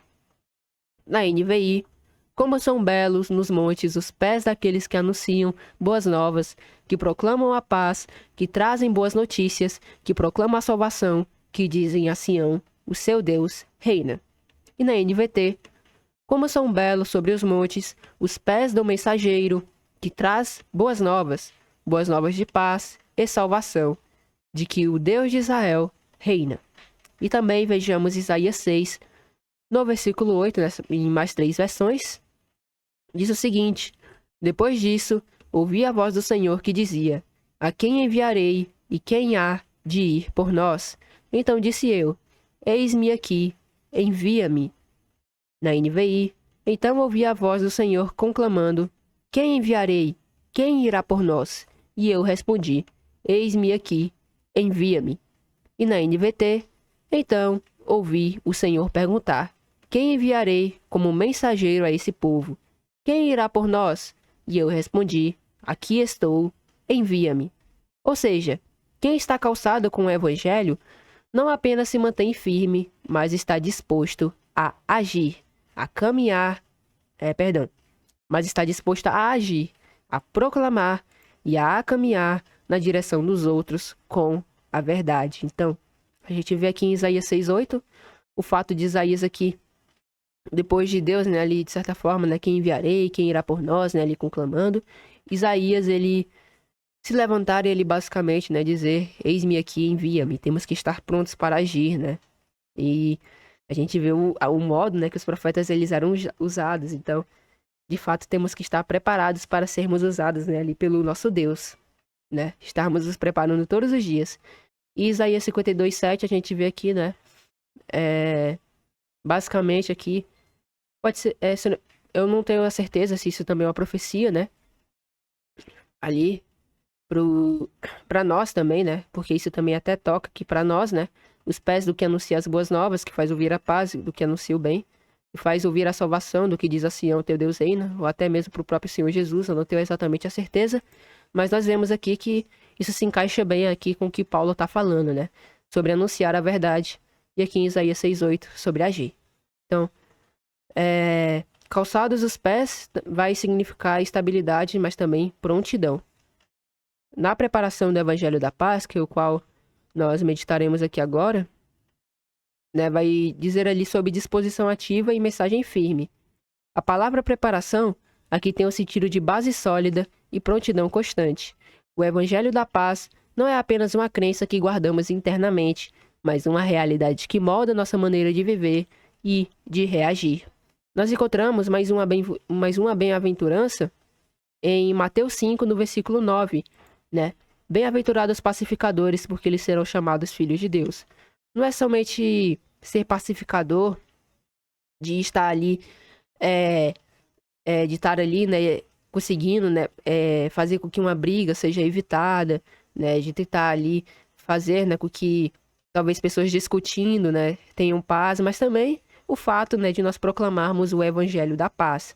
Porque ao proclamarmos o evangelho da paz, certamente também seremos pacificadores, pois o evangelho, a gente sabe, né, que para aqueles que aceitam traz paz, mas também, né, traz ali ira para aqueles, né, que são carnais e acabam não aceitando. Mas nós seremos também reconhecidos como bem-aventurados, né, esses pacificadores, se proclamarmos também o evangelho da paz, que traz paz para aqueles que, né, eles querem, né, desejam e anseiam da verdade do nosso Deus. Então, abordando somente o primeiro ponto aqui, né, 2 pontos na verdade, traz paz com Deus, por meio da reconciliação em Cristo. Nós encontramos em Romanos 5, no versículo 1, o seguinte: tendo sido, pois, justificados pela fé, temos paz com Deus, por nosso Senhor Jesus Cristo, mais uma vez abordando, né, essa reconciliação. Essa paz, ela remove, né, o medo do juízo, a culpa e o peso da condenação. Então, essa paz, né, nós teremos ali também através da reconciliação, e o evangelho da paz certamente vai promover isso, tá? Esse medo e remover esse medo do juízo, da culpa, da condenação, pois através da fé em Cristo temos paz com Deus. Então, o segundo ponto aqui que a gente vai abordar gera paz em meio à guerra, mesmo em aflições. O cristão calçado com essa paz não é dominado pela ansiedade, pelo medo ou pelo desespero. Então, basicamente, né, o evangelho da paz, ele vai gerar essa paz ali em meio às aflições e dificuldades que nós enfrentamos. Inclusive aqui Filipenses 4, né, é interessante a gente ler aqui essa passagem de forma completa. Nós veremos aqui Filipenses 4, nos versículos 6 ao 7, o seguinte, somente pegando aqui a passagem, no meio da corrigida fiel. Não estejais inquietos por coisa alguma, antes as vossas petições sejam tudo conhecidas diante de Deus, pela oração e súplica com ação de graças. E a paz de Deus, que excede todo entendimento, guardará os vossos corações e os vossos pensamentos em Cristo Jesus.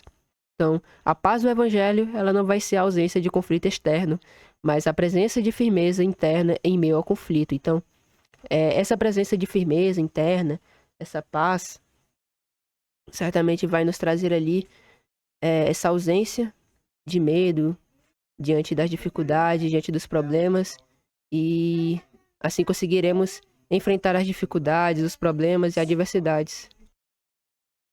Por isso, mesmo em perseguições, os apóstolos não recuavam. Então, os apóstolos ali, por não terem medo, né, dos problemas, das dificuldades, desses conflitos, acabavam ali tendo essa paz, e assim, eles não recuavam, não tinham medo de agir ali diante das aflições, né? Certamente eles também não tinham, né, ali, não que eles não tinham amor à vida, né? Eles certamente preservavam suas vidas, mas eles não tinham medo diante dos problemas e dificuldades que eles enfrentavam por amor, né, ali ao nosso Deus e também ao seu Filho, o Senhor Jesus. Então, basicamente, né, com o Evangelho da Paz, nós não nos desesperamos, né? Sabemos que poderemos sim, talvez ser impactados, né, pelo, pelo, por algum problema, ou então até mesmo podemos nos desesperar em certos momentos, né? Sabemos que é algo do ser humano, mas o Evangelho da Paz certamente vai trazer paz para os nossos corações, e assim seremos, né, ali edificados e teremos, né, a confiança no nosso Deus. Apenas abordando aqui, em duas versões aqui, na ACF e na NVI, Atos 20, versículo 24, onde diz o seguinte: Mas de nada faço questão, nem tenho a minha vida por preciosa, contanto que cumpra com alegria a minha carreira e o ministério que recebi do Senhor Jesus, para dar testemunho do Evangelho da graça de Deus. Então, apenas abordando aqui na NVI, todavia não me importo nem considero a minha vida de valor algum para mim mesmo. Então, o que é que ele está dizendo, né? Basicamente, ele, ele não considerava a vida dele, né? Aqui, não lembro exatamente quem está falando aqui, mas me vem à mente ser Paulo, né? Mas não considera a vida dele de valor algum para ele mesmo, se tão somente, né, puder terminar a corrida e completar o ministério que o Senhor Jesus me confiou de testemunhar do evangelho da graça de Deus. Então, os apóstolos, né, creio que também todos eles, né, e até mesmo todos os cristãos e até mesmo nós, né, devemos pensar dessa forma, né, de a nossa vida, ela não ter valor nenhum se não conseguirmos, né, ali completar o ministério, né, fazer aquilo que o Senhor Jesus, até mesmo na parábola, né, dos talentos, acabou trazendo, né, se não conseguirmos, certamente não valerá, né, não terá de valor algum se não conseguirmos ali completar o ministério que o Senhor Jesus nos confiou, né, ali, seja ali um talento, né, nos confiando um talento, 2 talentos, 5 talentos, se não conseguimos duplicar, né, isso a gente sabe que também é mais relacionado ali, né, a recompensa que nós receberemos, mas temos que ter isso em mente, né, de podermos, né, ali completar e poder auxiliar, né, e completar esse ministério que o Senhor Jesus acabou nos confiando, né, de testemunhar do evangelho da graça de Deus, seja através de pregação, seja através de louvor, seja através do testemunho, da forma que for. É importante que nós venhamos ali a proclamar e terminar a nossa corrida de completar, né, esse ministério. Então, somente dando uma olhada, né, quanto tempo nós já estamos, prosseguirei aqui somente com o versículo 16, já estamos com 1 hora e meia. Na verdade, eu creio que dê pra... ainda tem bastante, mas eu creio que dê para prosseguirmos aqui, né, somente para não ficar tão maçante para os irmãos compreenderem, né. Eu espero que até aqui os irmãos tenham compreendido, até o versículo 15, mas agora meditaremos aqui, né, até do 16 ao 18, creio que de uma forma mais resumida para não alongar tanto, né, e ficar difícil de compreender. Mas agora, né, abordando, tomando sobretudo, né, o escudo da fé, com o qual podereis apagar todos os dardos inflamados do maligno. Então, apenas trazendo de uma forma breve aqui o escudo, né? Todos nós conhecemos ali o escudo. Temos que também estar cuidando, né, do nosso escudo, que basicamente ali nós veremos ali o seu significado, né? Que é a fé. Então temos que estar ali cuidando da nossa fé, tomando sobretudo o escudo da fé, que é a defesa abrangente e indispensável.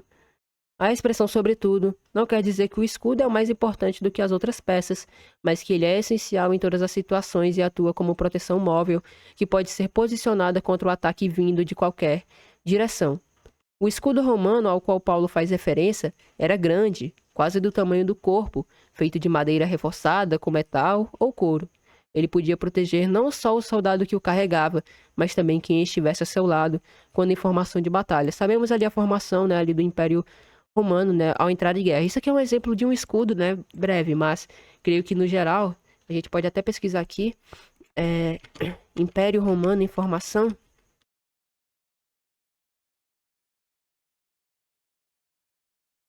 é, Eu me esqueci o nome do modelo aqui. É esse aqui, ó. Nós vemos aqui, ó. Formação tartaruga do Império Romano. É basicamente esse escudo aqui. E quando cuidamos do nosso escudo, né, Paulo trazendo essa comparação, nós protegemos tanto a nós, quanto, né, os nossos aliados, que são os nossos irmãos na fé, trazendo isso mais pelo, ali, né, um exemplo ali, trazendo para o lado espiritual. Então, ele não podia só proteger o soldado que o carregava, mas também que ele estivesse ao seu lado quando em formação da batalha. Então, espiritualmente, o escudo aqui, ele representa a fé ativa, firme e consciente. Confiança em Deus e em sua palavra e em suas promessas, né? Vemos aqui em Hebreus 11 o significado da fé, bem importante, né? Hebreus 11, versículo 1, onde diz o seguinte: Ora, a fé é o firme fundamento das coisas que se esperam e a prova das coisas que não se veem.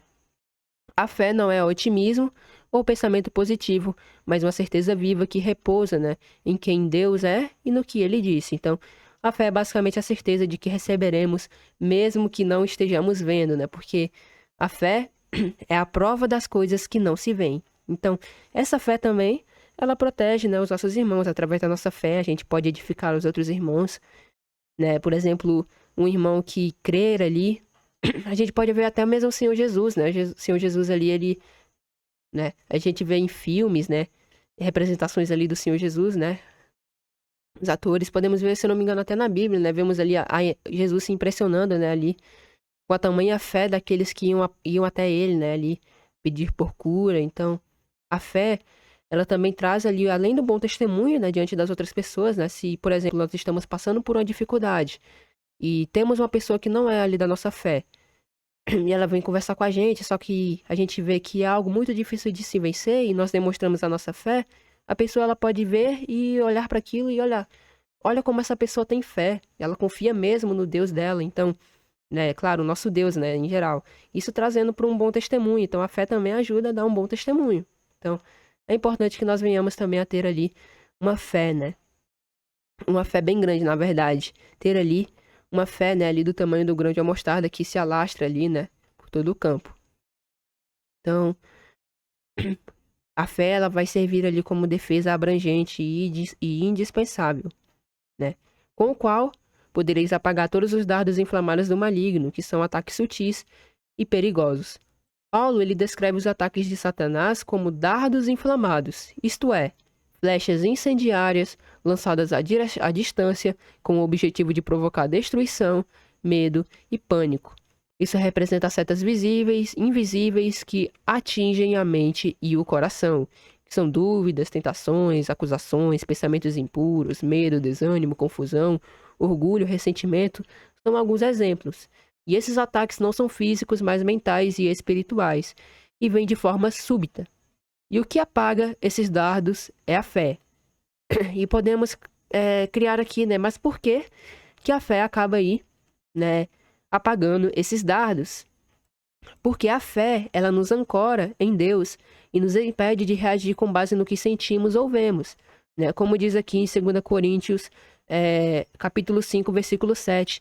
Porque andamos por fé e não por vista. Veja como Jesus lidou com os dardos do inimigo em Mateus 4, né? Cada tentação de Satanás era um dardo e Jesus respondeu com fé, baseada na palavra. O que é que ele falava ali? Embora que Satanás falasse, né? Está escrito tal coisa, né? A gente vê ali na tentação. Só que ele falava lá, mas também está escrito, né? Ou seja, Jesus, ele tinha a fé baseada na palavra. Por isso, a fé, ela é um escudo e ela bloqueia a entrada do engano, absorve a dúvida e redireciona a mente para a verdade. Certamente a fé, ao confiarmos no nosso Deus, vermos que estamos ali diante da presença de um Deus imenso, né, que nem os próprios céus podem o conter, certamente nós somos protegidos diante de toda dúvida, dificuldade, desânimo, tentação. Certamente tendo fé, nós venceremos, né? Ele lança esses dardos, né? Satanás, ele acaba lançando esses dardos, mas através da fé, nós nos protegemos contra todos eles. Então, é importante, né, que nós venhamos a exercitar a nossa fé, principalmente nesses momentos de dificuldades, né, que são ali onde a gente acaba exercitando a nossa fé, né? O principal ali, onde nós acabamos ali exercitando. A fé, ela também apaga os dardos e não apenas os desvia, tá? Ela pode acabar ali, como a gente vê o escudo, né? Ele tem um intuito ali de defender, de não deixar nos atacar, mas também vai acabar apagando. O verbo apagar mostra que a fé não apenas impede que os ataques causem dano, ela neutraliza o efeito incendiário. Um pensamento de dúvida pode surgir, mas a fé impede que ele crie raiz, né? Por exemplo, um pensamento de dúvida, uma dificuldade que nós enfrentamos, ela pode surgir. E, e nós, né? Creio que todos nós, né, sem exceção, já passamos por essas dificuldades, né? Quando vem esse pensamento de dúvida, e se nós deixamos, né, ele se criar raiz e se aumentar, certamente vai afetar todo o corpo. Mas, quando a gente coloca fé, né, quando surge esse problema, mas aí a gente coloca a fé bem no meio, aí a fé, ela vai lá e corta essa dúvida, corta esse medo e impede que esse pensamento, essa dificuldade, tudo isso, né, que possa gerar ansiedade, acabar se alastrando pelo corpo, cria uma raiz. Então, um ataque emocional ele pode acabar vindo, mas a fé certamente vai desviar, né? A fé em Deus, né, certamente esfria ali a sua força, como a gente viu aqui, né? Acaba ali esfriando, ou seja, a fé ela vai ser o nosso escudo também, né? Vejamos Salmos 91, versículo 4. E ele te cobrirá com as suas penas e debaixo das suas asas te confiarás. A sua verdade será o teu escudo e broquel. Então, como a gente já mais uma vez citou, né? Jesus ele tinha fé baseada na palavra, que também era a verdade. Então, se nós temos fé na verdade, que é a palavra do nosso Deus, e temos a fé nele também, certamente ela será o nosso escudo e broquel para a nossa vida. A fé, ela é alimentada pela verdade. E quando estamos confiantes em Deus, os ataques perdem força antes mesmo de tocar o nosso coração. Quando nós desconfiamos no nosso Deus, estamos firmes nele, as flechas, os dardos ali, tudo aquilo ali, antes mesmo de chegar a nós, vai perder a sua força e vai deixar o seu efeito incendiário, né? Inclusive, temos que praticar, né? Até porque tem aquela passagem, né? A fé vem pelo ouvir e ouvir da palavra. Então, nós vemos aqui em Romanos 10, no versículo 17, de sorte que a fé é pelo ouvir e ouvir da palavra de Deus. Então, temos que estar nos alimentando da verdade, que é a palavra do nosso Deus. Então, espero que mais uma vez tenha ficado claro aqui um pouco sobre o escudo da fé, né? Já abordamos aqui várias partes da armadura e algo bem profundo, como nós chegamos aqui a ver. Abordando aqui o 17, que é o penúltimo, diz o seguinte: tomai também o capacete da salvação e a espada do Espírito, que é a palavra de Deus, onde encontramos aqui o seguinte, né? O capacete da salvação, né? Tomai também o capacete da salvação.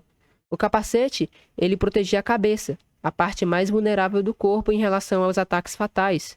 Um golpe na cabeça podia incapacitar instantaneamente um soldado, né? Um golpe na cabeça, seja ali, levando mais para o contexto ali do Império Romano, né? Uma flecha, um ataque de lança. Basicamente, um ataque desse podia ali incapacitar instantaneamente esse soldado, né?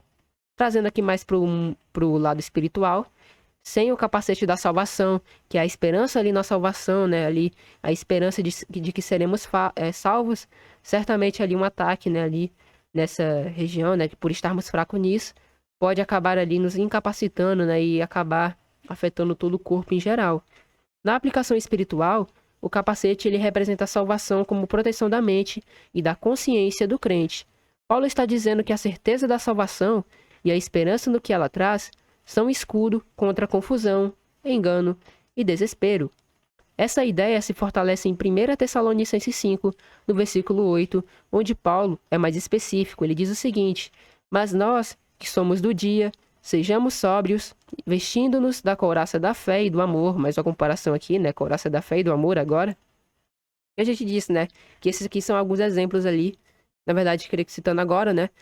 São alguns exemplos ali, porque não vai abranger tudo, né? Basicamente são várias e várias coisas que a gente tem que estar se cingindo. Mas abordando a parte principal aqui de 1 Tessalonicenses 5:8, né? E tendo por capacete a esperança da salvação. Mais uma vez aqui abordando. Tendo por capacete a esperança da salvação. Então temos que estar com o capacete da salvação. Ou seja, o capacete protege a mente com a esperança. Satanás trabalha com dúvidas, especialmente quanto à nossa identidade, valor, perdão e destino eterno. Quando o crente não tem convicção de que é salvo, ele é abalado com facilidade, né? Principalmente ali depois de talvez errar, né? Satanás, quando nós erramos, quando a gente dá uma falha, Satanás ele vai ver ali de uma forma sutil e vai começar a gerar dúvidas na nossa mente, né? Ali, será que o teu batismo realmente foi ali um batismo verdadeiro? Será que você vai ser salvo, né? Ele vai gerar essas dúvidas ali, mesmo quando principalmente quando você comete um erro, né? Comete um deslize. Mas com o capacete da salvação, nós temos a esperança de que seremos salvos e logo essas tentações não funcionam para nós. Então, temos que ter a convicção de que nós somos salvos, né? E assim, prosseguiremos perseverantes, né? Sem sofrer, claro que padecendo, sim, algumas dificuldades com relação a isso, mas conseguiremos passar, né? Por essas dificuldades, por essas dúvidas também que acabam surgindo, né? Para conosco, em nossa vida. E a salvação, ela abrange, né? O seguinte, o passado, onde nós fomos justificados por Cristo, o presente, né? Onde estamos sendo santificados, isso seja, né, ali pela obediência aos mandamentos, né? Que refletem ali o caráter do nosso Deus, né? Tudo quanto tem ali nos mandamentos, né? Reflete ali o caráter do nosso Deus através da obediência aos mandamentos, né? Que é o presente agora. Nós vamos ali evitando tudo quanto é errado, né? E assim vivemos ali de uma forma santificada, né? Não roubamos, não teremos outros deuses além dele, né? Não cometeremos idolatria, guardaremos o sábado. Então, dessa forma, nós estaremos, né, ali sendo santificados e seremos, né, ali a semelhança dele, né, ali em santidade, embora que não tem como a gente ser plenamente, né, ali santo que nem o nosso Deus, né, como até Jesus aqui, se eu não me engano, ele traz, né, uma recomendação, passagem também bem conhecida em Mateus 5, no versículo 48, onde ele diz, né, sede vós perfeitos como é perfeito o vosso Pai, né, que está nos céus. Não tem como a gente ser plenamente perfeito, mas o sentido de perfeição aqui é basicamente viver de uma forma íntegra, né, e buscando ali a perfeição, né, assim como o nosso Deus é, né. E também aborda, né, a salvação, ela também abrange o futuro, onde nós seremos glorificados ali com ele. Essa consciência precisa estar viva na mente do cristão. Nós encontramos o seguinte em Romanos 12, no versículo 2. E não sejais conformados com esse mundo, mas sede transformados pela renovação do vosso entendimento, para que experimenteis qual seja a boa, agradável e perfeita vontade de Deus. A mente sem essa proteção torna-se campo aberto para a confusão espiritual. Então, temos que ter o capacete da salvação, a esperança na salvação de que nós seremos salvos, né? E assim, claro que também buscando viver de uma forma íntegra, de uma forma justa, como já citamos, né? A coraça da justiça, viver de uma forma justa. E assim, né? Podermos existir a essas dificuldades que nós acabamos por enfrentar. E agora, abordando sobre a espada do Espírito, né? A espada do Espírito, que é a palavra de Deus, isso aqui, claramente, né? Já traz ali várias comparações, né? A espada, onde nós serve tanto para ataque, né? Mas também para repelir. É importante que nós venhamos também a afiar, né? Todos os dias ali, a espada do Espírito, que é a palavra de Deus. Diferente das outras peças, a espada é arma de ataque, e com ela que o soldado responde ao inimigo, avança e combate. Paulo é claro, essa espada é a palavra de Deus, não é a palavra humana, nem sabedoria religiosa. É o que Deus disse, inspirado, vivo e eficaz, né? É o que Deus diz ali, através dos seus servos, os profetas, né? Ali as palavras, as escrituras, né? Nós, através da Bíblia, né, ouvimos ali a voz do nosso Deus, né? Que é a verdade plena. Encontramos aqui em Hebreus 4, no versículo 12, né? Que é uma passagem relacionada, né? Podemos trazer aqui uma relação. Porque a palavra de Deus é viva e eficaz e mais penetrante do que espada alguma de dois gumes, e penetra até a divisão da alma e do espírito, e das juntas e das médulas, e é apta para discernir os pensamentos e intenções do coração, né? Então, com essa palavra também, né? Com essa espada, Jesus também virá para julgar as nações. Então a gente vê que nós temos que estar afiados também com a espada do espírito, para que diante de talvez ali enganos a gente venha refutar, né? Ali e ali, né, acabar ali desmitificando, né, ali fazendo, na verdade, ali provando, né, que tal coisa é mentira e também, né, ali mostrando a verdade. Então, através da palavra, através da espada do Espírito, que é a palavra de Deus, nós ali combatemos, né, nós damos ali a resposta. E a palavra não é um símbolo, ela tem poder real. É por ela que resistimos ao diabo, como vemos em Mateus 4, no versículo 1 ao 11, né? Nós respondemos ao diabo e suas tentações, fortalecemos a fé vem pelo ouvir e ouvir da palavra de Deus, como vemos em Romanos 10, 17, purificamos a vida, como purificará o jovem o seu caminho, e aí diz, lá em Salmo 119, 9, né? Isso aqui ó, em todo, observando conforme a tua palavra, e combatemos falsos ensinos, examinai tudo, retende o bem, 1 Tessalonicenses 5, 21. Então vemos aqui que é basicamente um pouco aqui do que a palavra, né, ela pode abranger e o que ela pode abordar, né? Provavelmente tem bem mais, mas aqui é um pouco sobre o que a espada, né, tem ali a trazer. E a espada, porém, não serve, né, a quem deixa na bainha. Muitos crentes carregam a Bíblia, mas não usam com precisão, nem conhecem o seu próprio conteúdo. O Espírito Santo, que nós sabemos que é o poder de Deus, né, o poder do nosso Deus, nos dá a espada, mas é nossa responsabilidade manejá-la. Encontramos o seguinte em 2 Timóteo 2, do versículo 15. Procura apresentar-te a Deus aprovado, como obreiro, que não tem do que se envergonhar, que maneja bem a palavra da verdade. Então, que venhamos também a manejar bem a palavra da verdade.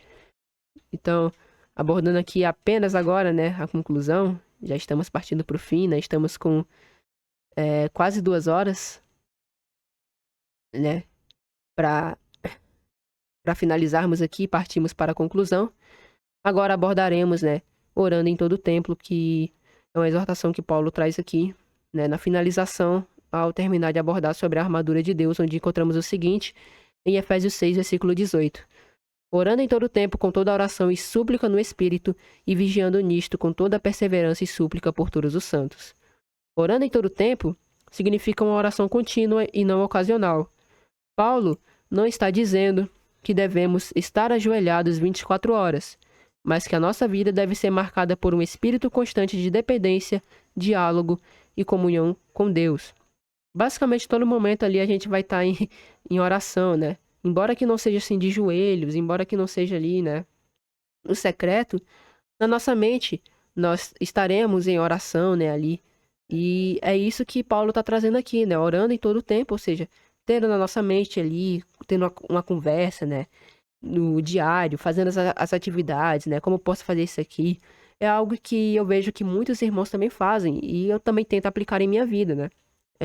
Seja ali em atividades que eu tenho que fazer, seja ali ao sair, né? Ali para fora, né? Necessitamos ali da proteção do nosso Deus, então temos que estar toda hora conversando ali com o nosso Deus, clamando por sua proteção. Então, né, orando em todo o tempo, não é somente ali de joelhos 24 horas, né? Não é isso que Paulo está querendo dizer, né? Ajoelhado de 24 horas ali, mas que a nossa vida deve ser marcada por um espírito constante de dependência, diálogo e comunhão com Deus. A oração aqui é o ambiente onde a batalha acontece. A armadura é posta pela fé, mas é mantida pela oração. Na Bíblia inteira nós vemos várias exortações ali, né? Ali nos ensinando para orarmos ao nosso Deus. Encontramos o seguinte em 1 Tessalonicenses 5,17. Orai sem cessar. E o seguinte em Colossenses 4, no versículo 2. Perseverai em oração, velando nela com ação de graças. Então, vemos aqui, né? Exortações para perseverarmos na oração. Essa oração precisa ser constante, não esporádica, né? Ali. Só em momentos específicos, né? Só de vez em quando, não. Tem que ser constante. É na oração que discernimos os ataques do inimigo, fortalecemos nossa fé, renovamos a esperança, somos dirigidos pela palavra. Até porque, né? Na oração, nós estamos diante do nosso Deus, né? Aquele que nos protege em todos os momentos, né? E vemos aqui o seguinte, né? Apenas aqui abordando mais alguns pontos. Nós encontramos, né, aqui com toda oração e súplica no Espírito, né? Uma diversidade e profundidade na oração. Paulo fala de toda oração, ou seja, com toda, aqui a gente vê, né, com toda a oração, isso no próprio versículo, com toda a oração. Ele fala, né, de toda a oração, mostrando que a vida espiritual deve conter vários tipos de oração. Citando aqui alguns exemplos dos vários tipos de oração, a gente encontra adoração, confissão, ação de graças, intercessão, pedido pessoal, clamor coletivo, são alguns exemplos aqui de oração. Na verdade, eu creio que seja aqui abrangendo todos, né? São exemplos de oração, né? Basicamente, isso aqui vai abranger em todos. Se a gente tiver isso aqui tudo, né? Claro que pode ser que às vezes a gente acabe não apresentando alguns deles, né? Pode ser que em algum momento estejamos também aprendendo a orar, né? Na verdade, todos nós estamos aprendendo a orar, né? Diariamente. Mas isso aqui vai abranger uma oração completa. Se fizermos isso, né? Nós certamente ali faremos ali um tipo de oração. Até porque nós vemos aqui o exemplo aqui, trazendo um exemplo de oração de confissão. Vemos ali o próprio Davi em Isaías 51, né? Aquilo ali foi uma oração de confissão, né? Embora que ele também tenha apresentado alguns pedidos, mas ele também apresentou intercessão, né? Fez adoração ao nosso Deus. Então, a gente pode, olhando aqui para Isaías 51, perdão, Salmo 51, nós encontramos alguns tipos aqui, né, de oração. Pode ser que em alguns momentos a gente faça a adoração ao nosso Deus, a gente interceda, né? Fazemos uma oração só para interceder pelos irmãos, apresentamos os nossos pedidos pessoais. Então, são vários exemplos que a gente pode aqui trazer, né? E abordar e abranger. Além disso, ele diz no Espírito, o que implica a oração guiada, sustentada e moldada pelo Espírito de Deus, né? Mais uma vez aqui, representa ali o poder, né? E a própria presença do nosso Deus, ele é a fonte disso, e não por fórmulas vazias ou repetições mecânicas. Encontramos o seguinte em Romanos 8, versículo 26. E da mesma maneira, também o Espírito ajuda as vossas fraquezas, porque não sabemos o que havemos de pedir como convém, mas o mesmo Espírito intercede por nós com gemidos inexprimíveis. Ou seja, o Espírito do nosso Deus, o poder do nosso Deus, que representa a sua própria presença, ele acaba ali nos guiando para clamarmos e intercedermos, né, com esses gemidos ali inexprimíveis. Oração no Espírito não é um barulho emocional, mas oração com discernimento e submissão. É falar com Deus a partir da sua vontade e não apenas dos nossos desejos naturais. Partindo para o próximo ponto, vigiando nisso com toda perseverança, um alerta constante. A vigilância espiritual é essencial na batalha. Um soldado pode estar armado, mas se estiver distraído, certamente será atingido. Jesus disse, Mateus 26, no versículo 41, Vigiai e orai, para que não entreis em tentação. Na verdade, o espírito está pronto, mas a carne é fraca. Vigiar é estar atento aos próprios pensamentos, às armadilhas do pecado, às distrações do mundo, ao esfriamento da fé. E perseverar é continuar, mesmo quando não se sente ali ânimo, né? Vemos aqui em Lucas 21, versículo 19, e perseverando que vocês obterão a vida. Importante isso. E aqui, né, por fim, súplica por todos os santos, uma oração intercessora e não egoísta. Por fim, Paulo nos lembra que a batalha não é individual, somos parte de um corpo e precisamos orar uns pelos outros, isso é bem importante. Encontramos o seguinte em Tiago 5, versículo 16, Confessai as vossas culpas uns aos outros e orai uns pelos outros para que sareis. A oração do justo pode muito em seus efeitos.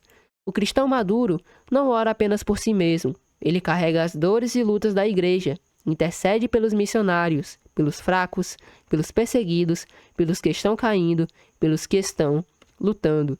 Interceder é lutar junto, no espírito. Um crente orando em silêncio por outro pode estar sendo a causa de uma vitória que ninguém vê. Como a gente vê aqui em Tiago 5, 16, mas aqui ao final, a oração do justo pode muito em seus efeitos. Então, é esse o estudo, irmãos. Foi um pouco longo, mas espero que os irmãos tenham ali compreendido, né? Creio que quase 2 horas ali de pregação. Espero que tenha sido edificante, que os irmãos tenham compreendido aqui sobre a armadura de Deus, né? O quão abrangente é isso, né? Abordamos aqui de uma forma resumida, mas espero que os irmãos tenham compreendido aqui um pouco sobre o capacete da salvação, a couraça da justiça, o cinturão da verdade, a espada do espírito, o escudo da fé e os calçados, né, nos nossos pés, com zelo em anunciar, né, ou seja, a preparação do evangelho da paz. Espero que tenha sido edificante para os irmãos.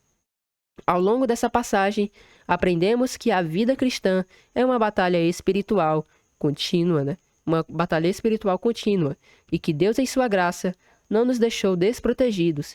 Pelo contrário, Ele nos concede uma armadura completa, feita não de elementos materiais, mas de virtudes, fundamentos e atitudes espirituais. Cada peça da armadura tem uma função essencial. A verdade nos firma, a justiça nos protege, o evangelho da paz nos dá estabilidade e prontidão, a fé nos defende contra ataques invisíveis, a salvação guarda a mente e a sustenta. A salvação guarda a mente e sustenta a esperança. A palavra de Deus é a nossa única arma ofensiva, né? Ali para atacar, para agir, né? Basicamente contra as astutas ciladas do inimigo, mas também para refutar heresias, né? Doutrinas falsas. Né? É a palavra de Deus que acaba sendo a nossa única arma para agir dessa forma, até mesmo ali para ensinar, né, e remover o engano da vida das pessoas. E a oração constante mantém tudo vivo, eficaz e alinhado com a vontade do Senhor. Essa armadura não é simbólica apenas, ela deve ser vivida, vestida, praticada. Não se trata de recitá-la mentalmente, mas de andar em verdade, justiça, fé, obediência, perseverança, firmeza no evangelho, oração contínua e dependência da palavra. A luta é real, mas a vitória é garantida para quem permanece em Cristo e vigia com sobriedade. Claro que isso não é do dia para a noite, mas aos poucos, pedindo ao nosso Deus o auxílio, né, vigiando se realmente está nos faltando alguma parte da armadura que possamos meditar, né, em ver se cada um de nós ali está faltando alguma parte, ou então se está faltando ali, né, dedicar um pouco mais em alguma parte ali da armadura, que peçamos, né, ali, possamos pedir ao nosso Deus o auxílio para tratar, né, da parte ali que está um pouco fraca. E assim poderemos ali, né, permanecer e perseverar no caminho. Como diz Efésios 6, né, ali versículo 11, revesti-vos de toda a armadura de Deus, para que possais estar firmes contra as astutas ciladas do diabo. Sejamos vigilantes, perseverantes e conscientes de que o campo de batalha é espiritual, mas a força vem do Senhor, e essa força não falha. Então, amém. Que a paz seja convosco. Agradeço a cada irmão que veio aqui escutar essa breve meditação. Foi algo bem longo, mas espero que tenha sido aqui edificante para os irmãos. Né? Creio que o estudo mais longo aqui do canal. Espero que os irmãos tenham compreendido, né? Aqui, ao menos aqui um pouco sobre cada parte da armadura, né? Vemos aqui o que cada uma delas ali tem a nos trazer. E que possamos investir, né, ali, buscando, né, ali perseverar no caminho, buscar o nosso Deus e também nos revestirmos todos os dias da armadura, né, do nosso Deus. Para aqueles que são novatos, convido-lhes a conhecer, né, aqui a Igreja de Deus. Certamente o link vai estar aí, né, o link também do discipulado no YouTube, mas também no próprio aqui a Igreja de Deus. Temos os pontos de fé para aqueles que são novatos e desejam conhecer, né, que se inscrevam também no canal. Temos aqui também, né, Ensino Luz na Escuridão. Recomendo também que assistam. Também é libertador aqui. Vários ensinos, né. Também temos aqui o Revelando Apocalipse. Para aqueles, né, que ainda não assistiram, ou perdão, cheguei a abrir aqui o errado. Aqui o Revelando Apocalipse. Para aqueles que querem, né, ali compreender, né, e estudar um pouco ali sobre o livro do Apocalipse, recomendo, né, que assistam. Certamente também é libertador. Então, agradeço a cada um que veio escutar, né, essa breve meditação. Espero que tenha sido edificante. Deixe o seu like, também deixe o seu comentário, o que acharam do estudo. Certamente, na medida do possível, se assim Deus permitir, também estarei ali olhando, né, e lendo os comentários. Então, que Deus os abençoe, que a paz seja convosco, e agradeço a cada um que veio escutar essa breve meditação. Fiquem todos com Deus e que assim possamos ter uma ótima noite em nome do Senhor Jesus.